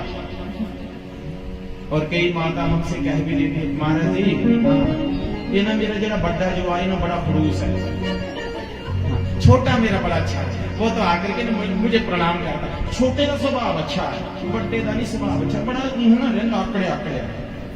मेरी बड़ी बहू का स्वभाव बड़ा अच्छा है, छोटी का ना स्वभाव अच्छा नहीं है। तो क्या दिखा दे भगवान भी स्वभाव, हाँ समझ गए आप, रंग रूप मत देखना, स्वभाव। भगवान का कितना सरल अच्छा स्वभाव है मेरे कन्हैया का। भगवान को मारने के लिए जो गई पूतना, भगवान ने उसको दुर्गति नहीं दी, सदगति प्रदान की जो अपनी मां यशोदा को देनी थी, वो भी 1000 वर्ष के बाद। इतने सरल स्वभाव के हैं भगवान। तो तुरंत उठे शुकदेव जी, भाग करके गए, जो नन्हे नन्हे भट्ट को जो मंत्र गुनगुना रहे थे उनके चरणों में गिर पड़े, चरण पकड़ लिए, कहा और सुनाओ में ऐसे मंत्र, बोलो हमें तो केवल ये 2-4 ही सुनाने के आते हैं, बाकी तो हमारे जो गुरुदेव है ना वेद व्यास जी, उनको 18,000 आते हैं। चलिए आप हमारे साथ। तो भागवत में लिखा है, जैसे प्यासा भाग करके जाता कुएं की ओर, ऐसे श्री शुकदेव जी महाराज गए, चरणों में गिर गए वेद व्यास जी के। और वेद व्यास जी ने ये नहीं किया कि मेरा बेटा मेरा पुत्र है उसे भागवत रूपी अमृत पिला दो, नहीं, पहले जाकर के परीक्षा दी। राजा जनक जी को यहाँ भेज दिया शुकदेव जी को, और शुकदेव जी की राजा जनक ने परीक्षा ली है, तब जाकर के भागवत रूपी अमृत शुकदेव जी को पिलाया। और जब राजा परीक्षित जी को श्राप मिला, तब जाकर के शुकदेव जी ने भागवत रूपी अमृत राजा परीक्षित जी को पिलाया। शौनक जी ने कहा, सूत जी महाराज, कल भी आपने ये प्रसंग सुनाया, ऐसा कौन सा अपराध कर दिया था राजा परीक्षित जी ने जो उनको श्राप मिला था कि सर्प दर्शने से उनकी मृत्यु हो जाएगी। यह प्रसंग जरा हमें विस्तार पूर्वक तो सुनाइए। तब श्री सूत जी महाराज शौनक आदि 88,000 ऋषियों से कहते हैं, सुनो शौनक आदि 88,000 ऋषियों, ये प्रसंग है महाभारत से। जब महाभारत का युद्ध हो चुका था उस समय का प्रसंग है ये। महाभारत का युद्ध कहां हुआ? कुरुक्षेत्र में, कौरवों और पांडवों के बीच में। उस समय तो एक बार युद्ध हुआ, परंतु आज आज कुरुक्षेत्र हमारे घर बन चुका है। उस समय एक शकुनी था, उस समय एक दुर्योधन था, और आज घर घर में दुर्योधन, घर घर में शकुनी। शकुनी मतलब शुगर, दुर्योधन मतलब दर्द, किसी को घुटनों में दर्द, किसी को कमर में दर्द। हाय हाय, लड़ाई कर रहे हैं सुबह से लेके शाम तक। कुरुक्षेत्र है कि नहीं हमारा शरीर? हमारा शरीर कुरुक्षेत्र बना हुआ है। सुबह उठ करके कई माताएं पहले क्या खाती हैं? गोली, लड़ाई करना शुरू। बच्चे स्कूल जाएंगे, नहीं उठो तो बच्चे स्कूल नहीं जाएंगे। लड़ाई करना शुरू करते थे शरीर के साथ। कितना भयंकर महायुद्ध हुआ हमारा कौरवों और पांडवों के बीच में। पांडवों की विजय हुई, क्यों? धर्म के लिए वो युद्ध कर रहे थे, धर्म के लिए भगवान ने रक्षा की महाराज पांडवों की। जो कुरुक्षेत्र में युद्ध हुआ किसके लिए? केवल धर्म के लिए। अरे भाई, अपने धर्म के लिए युद्ध भी करना पड़े तो करो, समझ रहे हो? अपने धर्म में मरोगे तो सीधे वैकुंठ लोक जाएंगे। भगवान श्री कृष्ण जी गीता में भी कहते हैं, हे अर्जुन, अपना धर्म, अपना घर सबसे उत्तम, और दूसरे का घर, दूसरे का धर्म चाहे जितना मर्जी अच्छा क्यों ना हो, सीधे मर करके नरक लोक में जाओगे। कई लोग आज अपने धर्म को परिवर्तन कर रहे हैं। क्षमा करना किसी को बुरा लगे तो, ऐसी भयंकर बीमारी लगी हुई है। धर्म को परिवर्तन करें, धर्म को परिवर्तन करते जा रहे हैं। करो, हमें क्या लेना? अपने संस्कारों को भी बदल लो, अपने माता पिता को भी बदल लो। फिर जो माता पिता ने नाम दिया, ये हमारी भारत देश की भूमि, हमारा सनातन हिंदू धर्म सतयुग में भी था, त्रेता युग में, द्वापर युग में, कल युग में भी है। इसलिए माता बहनों, भागवत जी की कथा क्या कह रही है? भगवान ने कुरुक्षेत्र में युद्ध किया केवल धर्म की रक्षा करने के लिए, और अपने धर्म की रक्षा करने के लिए आगे आना चाहिए। धर्मो रक्षति रक्षितः। और आज हम क्या शर्म करते हैं अपने धर्म की रक्षा? अरे वो कहते हैं धर्म की रक्षा कैसे करेंगे? खतरे में। क्या खतरे में? पहले हम अपने धर्म की रक्षा, पहले धर्म को अपनाओ, अपने सनातन, अपने हिंदू धर्म को अपनाओ। क्या हिंदू की पहचान है? हिंदू की पहचान है मस्तक के ऊपर तिलक। क्या हिंदू की पहचान है? चोटी, गले में माला, धोती कुर्ता है एकदम। हमारे गले में है क्या नहीं है? माला नहीं है। हमारे क्या नहीं है? यज्ञोपवीत नहीं है। मस्तक के ऊपर चोटी नहीं है। इधर है चोटी नहीं है, और क्या कह रहे हैं? खतरे में है। खतरे काहे का खतरे? पहले उसको अपनाओ तो सही खुद। पहले हम अपनाएंगे तब जाकर के दूसरा कोई अपनाएगा। अपने बच्चों को ऐसे संस्कार दो, बिना तिलक लगाए स्कूल नहीं जाएंगे, बिना मंदिर मत्था टेके स्कूल नहीं जाना बेटा। हम ही नहीं अपने बच्चों को संस्कार देंगे, फिर धीरे धीरे गलत रास्ता अपनाएंगे, फिर गड़बड़ी होगी। कुरुक्षेत्र में युद्ध किया भगवान ने, माला लेकर के नहीं बैठे। जब माला पकड़ कर नाम जाप करके कृपा हो जाती ना, तो भगवान भी गए थे समझाने के लिए। भगवान श्री कृष्ण जी गए थे समझाने के लिए दुर्योधन को, हे दुर्योधन, महाभारत का युद्ध मत करो आप। हाथ जोड़े थे, भगवान ने भी शांति दूत बन करके गए थे। हाथ जोड़ करके क्या काम बना? नहीं बना। तो भगवान ने कहा आ जाओ है कुरुक्षेत्र में गए। 1100 अक्षौणी सेना कौरवों की, 700 अक्षौणी सेना पांडवों की, 100 भाई कौरवों के, और इधर 5 भाई। परंतु विजय किसकी हुई? भगवान जिसके साथ थे। अपने धर्म की रक्षा करने के लिए आगे आए। आ जाओ भाई, मरना तो है एक दिन। युद्ध करते समय मरोगे तो वीर गति। भगवान श्री कृष्ण जी अर्जुन को भी कहते हैं गीता में, अर्जुन तू कायरों जैसे क्यों बैठा है पीछे, रथ के पीछे है? तू कायर है? अपने धर्म की रक्षा करने के लिए युद्ध करने आए और बैठे हो कायरों जैसे पीछे। कायर हो तुम, डरपोक हो। युद्ध करते समय मरोगे तो सीधे वैकुंठ लोग, वीर गति को जाओगे। जीतोगे तो पूरे राज्य का भोग करोगे, तुम्हारी जय जयकार हो जाएगी। तुम्हें तो केवल यश मिलना है, पहले मर चुके हैं ये तो। कितना भयंकर महायुद्ध हुआ महाराज। परंतु देखो, जो कौरव थे उनमें से केवल 2 बचे अंत में, एक अश्वत्थामा और दूसरा दुर्योधन। दुर्योधन कभी अपनी टूटी हुई टांग को देख रहा है, कभी हजारों सैकड़ों जो सैनिक मरे हुए थे उनको देख रहा है। क्या देख रहा है? मेरे इतने सैनिक सब मारे गए, मेरे भाई मारे गए, मेरे 5 शत्रु आज भी वो जीवित हैं, एक को भी नहीं मार सका मैं। एक को भी मार देता तो तसल्ली से मर जाता मैं। इतने में अश्वत्थामा आ गया। अश्वत्थामा ने आकर के कहा, महाराज क्यों दुखी हो रहे हो? मैंने आपको पहले कहा था मुझे बना दो सेनापति, मुझे बनाया नहीं। मुझे बना देते सेनापति तो ये दिन आपको देखने को ना मिलता।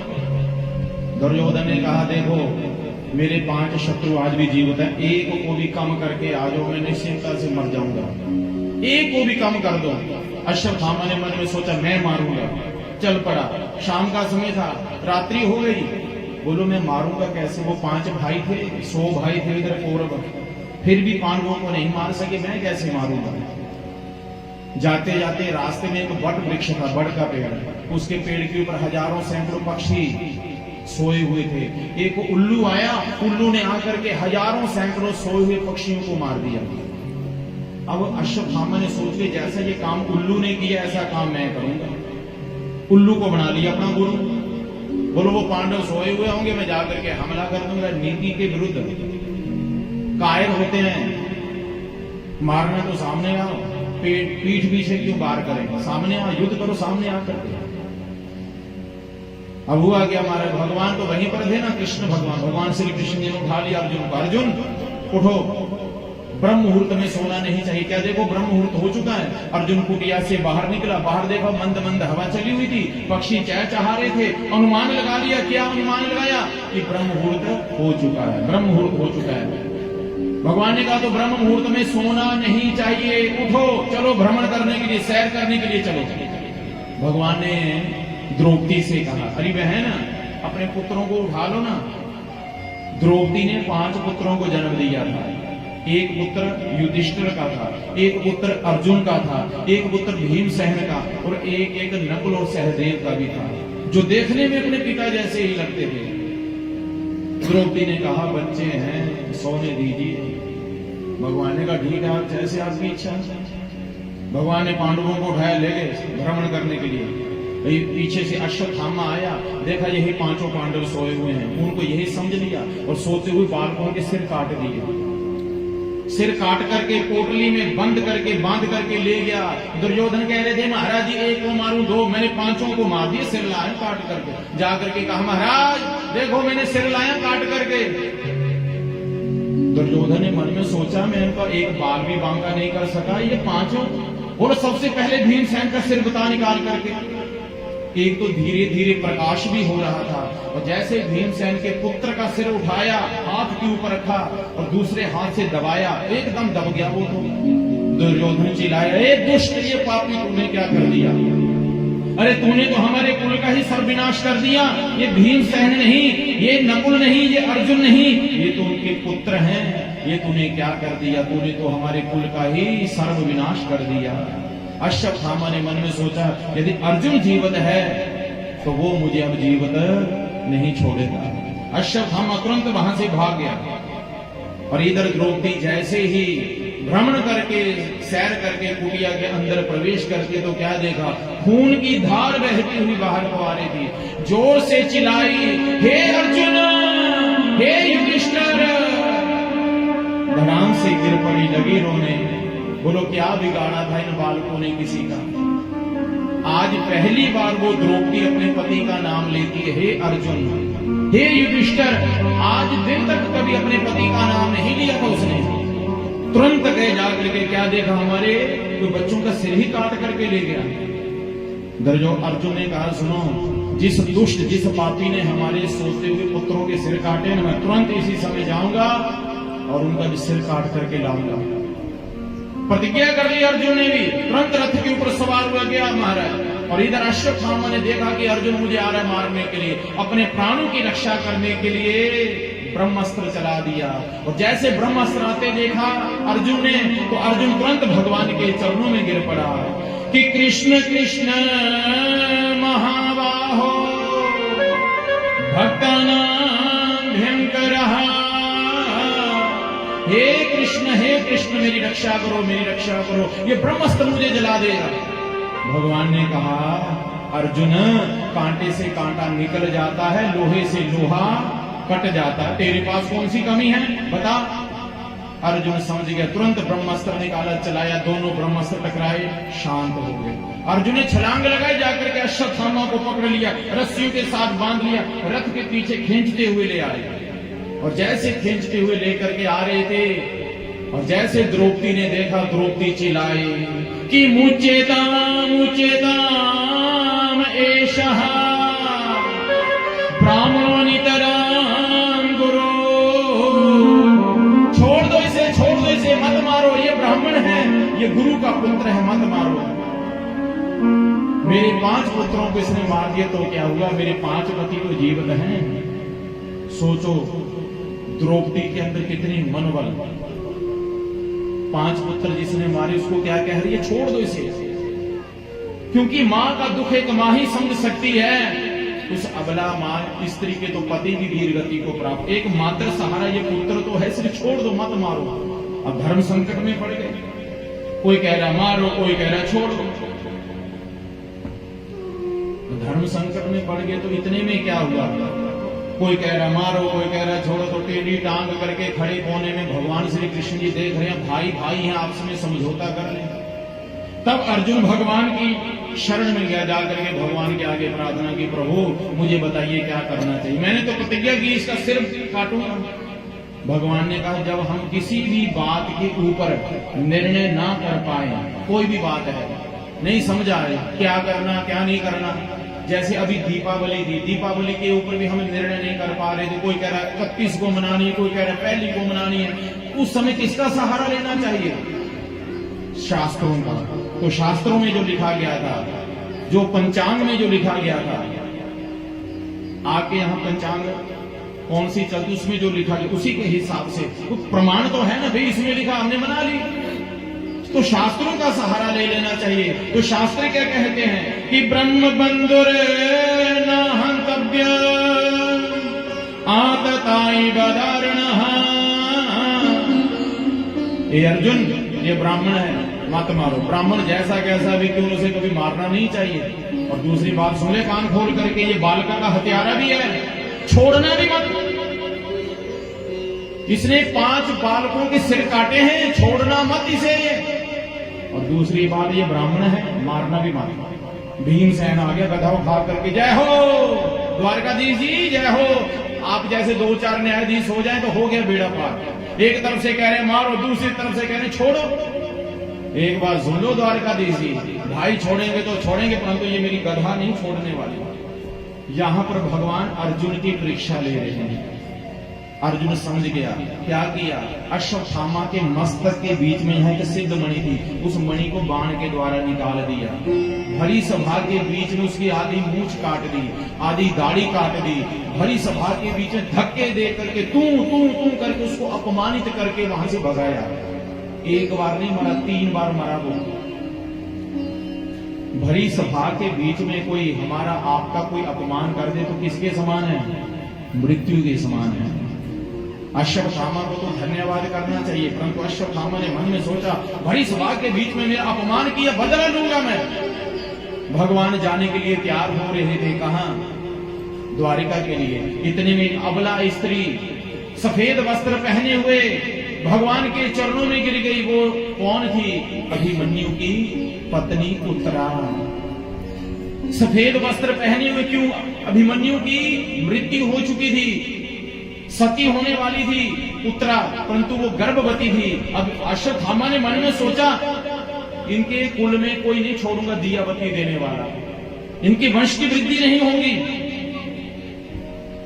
ब्रह्मास्त्र चला दिया उत्तरा के गर्भ को नष्ट करने के लिए। उत्तरा तुरंत भाग करके आई, भगवान के चरणों में गिर गई, रोने लगी, प्रार्थना करती है कि पाही पाही महायोगिन्या देव देव जगतपते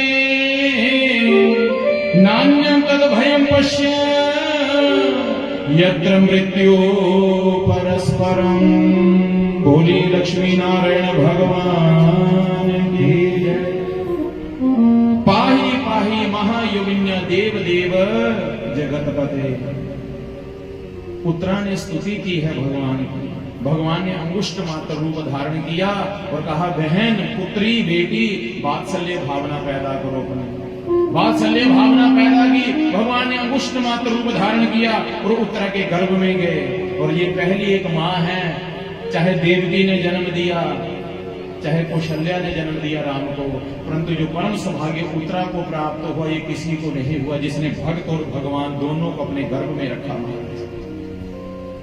एक रूप में बाहर खड़े, दूसरे रूप में माँ के गर्भ में। अरे मेरी माताओं बहनों प्रभु प्रेमियों, जब हम और आप भी अपनी अपनी माँ के गर्भ में थे तो हमारी रक्षा किसने की थी? हैं? भगवान ने। अब फिर वो भगवान के संसार में आए तो वो उसके ऊपर भरोसा नहीं है क्या? जब वो माँ के गर्भ में जाकर के हमारी रक्षा कर सकता है तो इस संसार में वो क्या हमारी रक्षा नहीं कर सकता? कर सकता है। उसके ऊपर विश्वास होना चाहिए। प्रेम से कहो जय श्री कृष्ण। भगवान ने क्या देखा? ब्रह्मास्त्र को शांत किया। ब्रह्मास्त्र की महिमा ना मिट जाए इसलिए क्या किया? राजा जो परीक्षित जी थे ना उनकी अल्पायु कर दी। आपने आज सुंदरकांड का पाठ किया, उसमें चौपाई आती है। जब हनुमान जी को इंद्रजीत ने क्या छोड़ा? ब्रह्मास्त्र छोड़ा था ना बांधने के लिए। मेघनाथ ने जब छोड़ा बाण तो हनुमान जी ने क्या सोचा? मुझे कोई नहीं बांध सकता, परंतु यदि मैं नहीं बांधा तो ब्रह्मास्त्र की महिमा मिट जाएगी। तो ऐसे भगवान ने भी क्या सोचा? उत्तरा के गर्भ में जाकर के यदि मैं रक्षा तो कर देता हूं किसकी? परीक्षित की, परंतु ब्रह्मास्त्र की महिमा मिट जाएगी। इसलिए ब्रह्मास्त्र की महिमा ना मिट जाए इसलिए राजा परीक्षित जी की अल्पायु कर दी। भगवान ने रक्षा की है। बाहर आए और आकर के आज्ञा मांगी अपनी बुआ जी से, बुआ जी अब मैं जाने के लिए आज्ञा मांगता हूँ, द्वारिका जाना चाहता हूँ। आपके पुत्र पौत्री सब इसके अब राजा बन गए हैं ना, अब आनंद पूर्वक रहो। जो जाने से पहले कुछ मांगना चाहते तो मांग लो बुआ जी। तो कुंती ने क्या मांगा? दुख मांगा कि विपदा संतो न शाश्वत तत्र तत्र जगत गुरु। हे जगत के गुरु मुझे क्या दे के जाओ? विपदा, दुख दे करके जाओ। भगवान ने कहा बुआ जी देवी को मांगने वाली चीज है। हम भगवान से क्या मांगते हैं? सुख। मिला है? बहुत मिला। कहाँ मिला सुख? मिलता है सच्चा सुख केवल भगवान तुम्हारे चरणों में। ये विनती है पल पल छिन छिन रहे ध्यान तुम्हारे चरणों में। सच्चा सुख तो भगवान के चरणों में मिलता है। बाकी तो हम सबको पता कितने के सुखी हैं। अब घर जाकर के देखना कैसे हाउ हाउ हाउ। जब तक कथा में बैठे ना आनंद है। गेट निकलेंगे नहीं तो बस चक्कर में पड़ जाएंगे। भागवत की कथा कह रही है। बुआ जी ने क्या मांगा? दुख मांगा। भगवान कहते हैं बुआ जी भी को मांगता है क्योंकि कोई किसी से भगवान से सुख मांगते हैं। बुआ जी ने क्या कहा? प्रभु आज से पहले मैं दुखी थी ना तो आप भी साथ में थे, तो आज मैं सुखी हो गई हूं तो आप मुझे छोड़ करके जा रहे हैं। मैं वो दिन कैसे भूल जाऊं जब मेरे पुत्र भीमसेन को खीर में उस दुष्ट दुर्योधन ने विष डाल करके खिला दी खीर, और मेरे पुत्र को कहां फेंक दिया? यमुना के बीच में। और जब मेरा पुत्र मुझे मिला तो मेरे पुत्र के अंदर 10,000 हाथियों का बल था। कैसे भूल जाऊं? अभी जो मेरी पुत्र वधू थी उत्तरा, इसके गर्भ को नष्ट कर देता, परंतु आप थे तो आपने मेरी बहू की रक्षा की थी कि नहीं? द्रौपदी ने अपनी बहू को समझा रखा था उत्तरा को, बहू जिंदगी में कभी भी कष्ट आए, दुख आए तो सहायता किससे मांगना? ये मुरली वाले से मांगना। उत्तरा ने समझा रखा था जैसे सास समझा देती है ना अपनी बहू को, बहू कल को मैं चली जाऊंगी, पक्के पैरा ना रहना, इतना मनो पता मैं किधर रही इन्होंने दुष्टा दे बीच। हाँ, बहू ऐसे करना तेने, ऐसे रहना, ऐसे हाँ झुक करके नहीं रहना। ऐसे द्रौपदी ने भी समझा रखा था अपनी बहू को। बेटी मुझे वो दिन याद था जब मुझे भरी सभा के बीच में निर्वस्त्र किया जा रहा है। मुझे विश्वास था कि मैं क्षत्रिय नारी अपनी रक्षा स्वयं करूंगी, नहीं कर पाई। मेरे 5 पतियों ने मेरी रक्षा नहीं की, ना द्रोणाचार्य ना कृपाचार्य ने। फिर मुझे अपने ऊपर विश्वास था, मैंने अंतिम साड़ी का पल्लू भी दांतों में दबा लिया, परंतु जब मुझे अपने ऊपर से भी विश्वास उठ गया तो दोनों हाथ उठा लिए, मुरली वाले लाज जाएगी तो तेरी लाज जाएगी, लाज जाएगी तो तेरी लाज जाएगी। तो मैंने तो निर्वस्त्र ही जन्म लिया, निर्वस्त्र ही जाऊंगी, परंतु हे मुरली मनोहर, हे नंद लाला, लाज जाएगी तो तेरी लाज जाएगी। तो मुरली वाला आए उसी समय, वस्त्र नारी है या साड़ी है, साड़ी है या नारी है महाराज। बहुरानी जिंदगी में कभी भी कष्ट आए, दुख आए तो सहायता किससे मांगना? मुरली वाले से। अरे वहीं पर थे खड़े, कौन?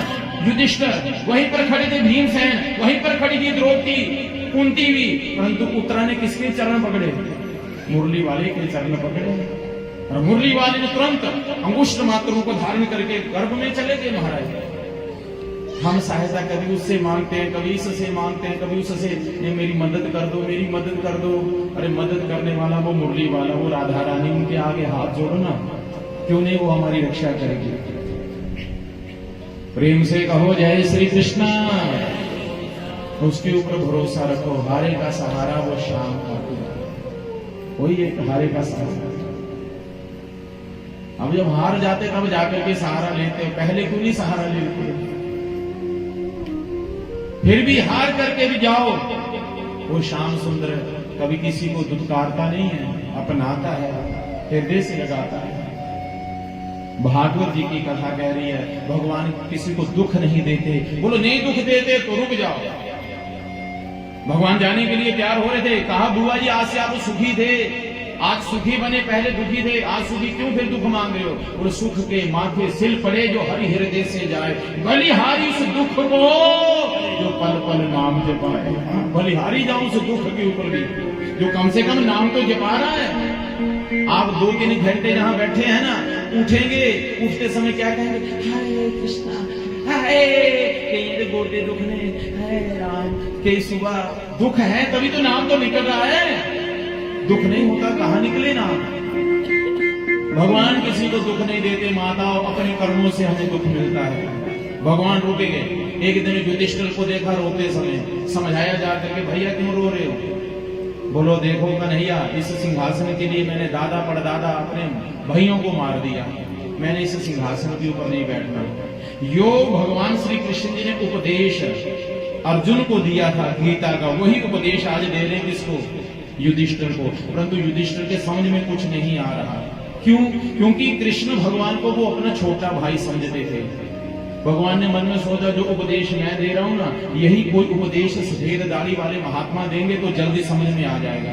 तो सफेद दाढ़ी वाले बाबा कौन? श्री भीष्म पितामह जी, जो 99 दिन से शरसैया के ऊपर सोए हुए लेके चले गए, जाकर के प्रणाम किया, दादा प्रणाम। अर्जुन आ गए, कहां वो तेरा मुरली वाला, कहां वो तेरा मित्र, कहां तेरा वो सारथी, कहां वो तेरा गुरु है? कभी गुरु बना करके उसे गीता सुन लेते हो, कभी सारथी बना करके रथ हटा लेते हो, कभी मित्र बना लेते हो, कहां वो तेरा मित्र, कहां वो तेरा गुरु? भगवान तुरंत आगे, दादा प्रणाम। भीष्म पितामह ने कहा, प्रभु आप आगे मेरा अंतिम समय सुधारने के लिए। भगवान ने कहा, दादा ये पांडव इस हस्तिनापुर के राजा बन गए हैं, इनको कुछ उपदेश दीजिए। भीष्म पितामह जी ने कहा, प्रभु आपके होते हुए मैं उपदेश दूं, परंतु बड़ों का आदर सत्कार कैसे किया जाता है कुछ सीखे तो आपसे सीखे। सुनो पांडवों, युधिष्ठिर राजा का प्रथम धर्म है प्रजा की सेवा करना। खूब धन कमाओ, 10वां भाग भगवान को दान कर दो। शत्रु शरण में आ जाए छोड़ दो, अपनी आंखों के सामने कभी पाप कर्म होते मत देखना। राजा है, प्रजा की सेवा करो, पशु पक्षी जीव जंतु कोई भी है। उसी समय द्रौपदी हंसी, द्रौपदी की शंका दूर की है भीष्म पितामह जी ने। और भीष्म पितामह जी ने क्या देखा कि सूर्य भगवान उत्तरायण आ चुके हैं और भगवान भी उत्तरायण खड़े हैं। अभी अभी उत्तरा के गर्भ से आए हैं, उत्तरायण खड़े हैं और एकादश मंत्रों में स्तुति की भीष्म पितामह जी ने और अंतिम श्वास ली और सीधे वैकुंठ लोक हो गए। पांडवों ने उनका अंतिम संस्कार किया। द्वारिकाधीश भगवान द्वारिका गए। जिस बालक की रक्षा की भी भगवान ने, उस बालक ने जन्म लिया। भगवान द्वारिका से आए हैं, उनका नाम रख दिया परीक्षित। बोलिए परीक्षित जी महाराज की। द्वारिकाधीश को छोड़ने के लिए अर्जुन गए। वहां यदुवंशियों में छोटी सी बात को लेकर के युद्ध शुरू हुआ कि भगवान ने अपनी लीला संपन्न की और सीधे गोलोक धाम को चले गए। और इधर युधिष्ठिर एक दिन बाजार में गया। लोहार की दुकान में क्या देखा? ताले। लोहार की दुकान में क्या देखी? चाबियां। लोहार से पूछा, भैया ये क्या चीज है? बोलो महाराज जी ये ताले हैं, चाबियां किस काम आएंगी? बोलो महाराज जी आगे कलयुग आने वाला है, कलयुग में खूब चोरियां होंगी, खूब डाके पड़ेंगे। मैं पहले से ही तैयारी कर रहा हूं, क्योंकि मेरे खूब ताले बिकेंगे, खूब चाबियां बिकेंगी। अच्छा चोरियां होंगी कलयुग में? हाँ महाराज। युधिष्ठिर ने मन में सोचा, हमने ऐसे कलयुग में नहीं रहना जहां चोरियां, लूट मार, हेरा फेरी हो। ऐसे कलयुग में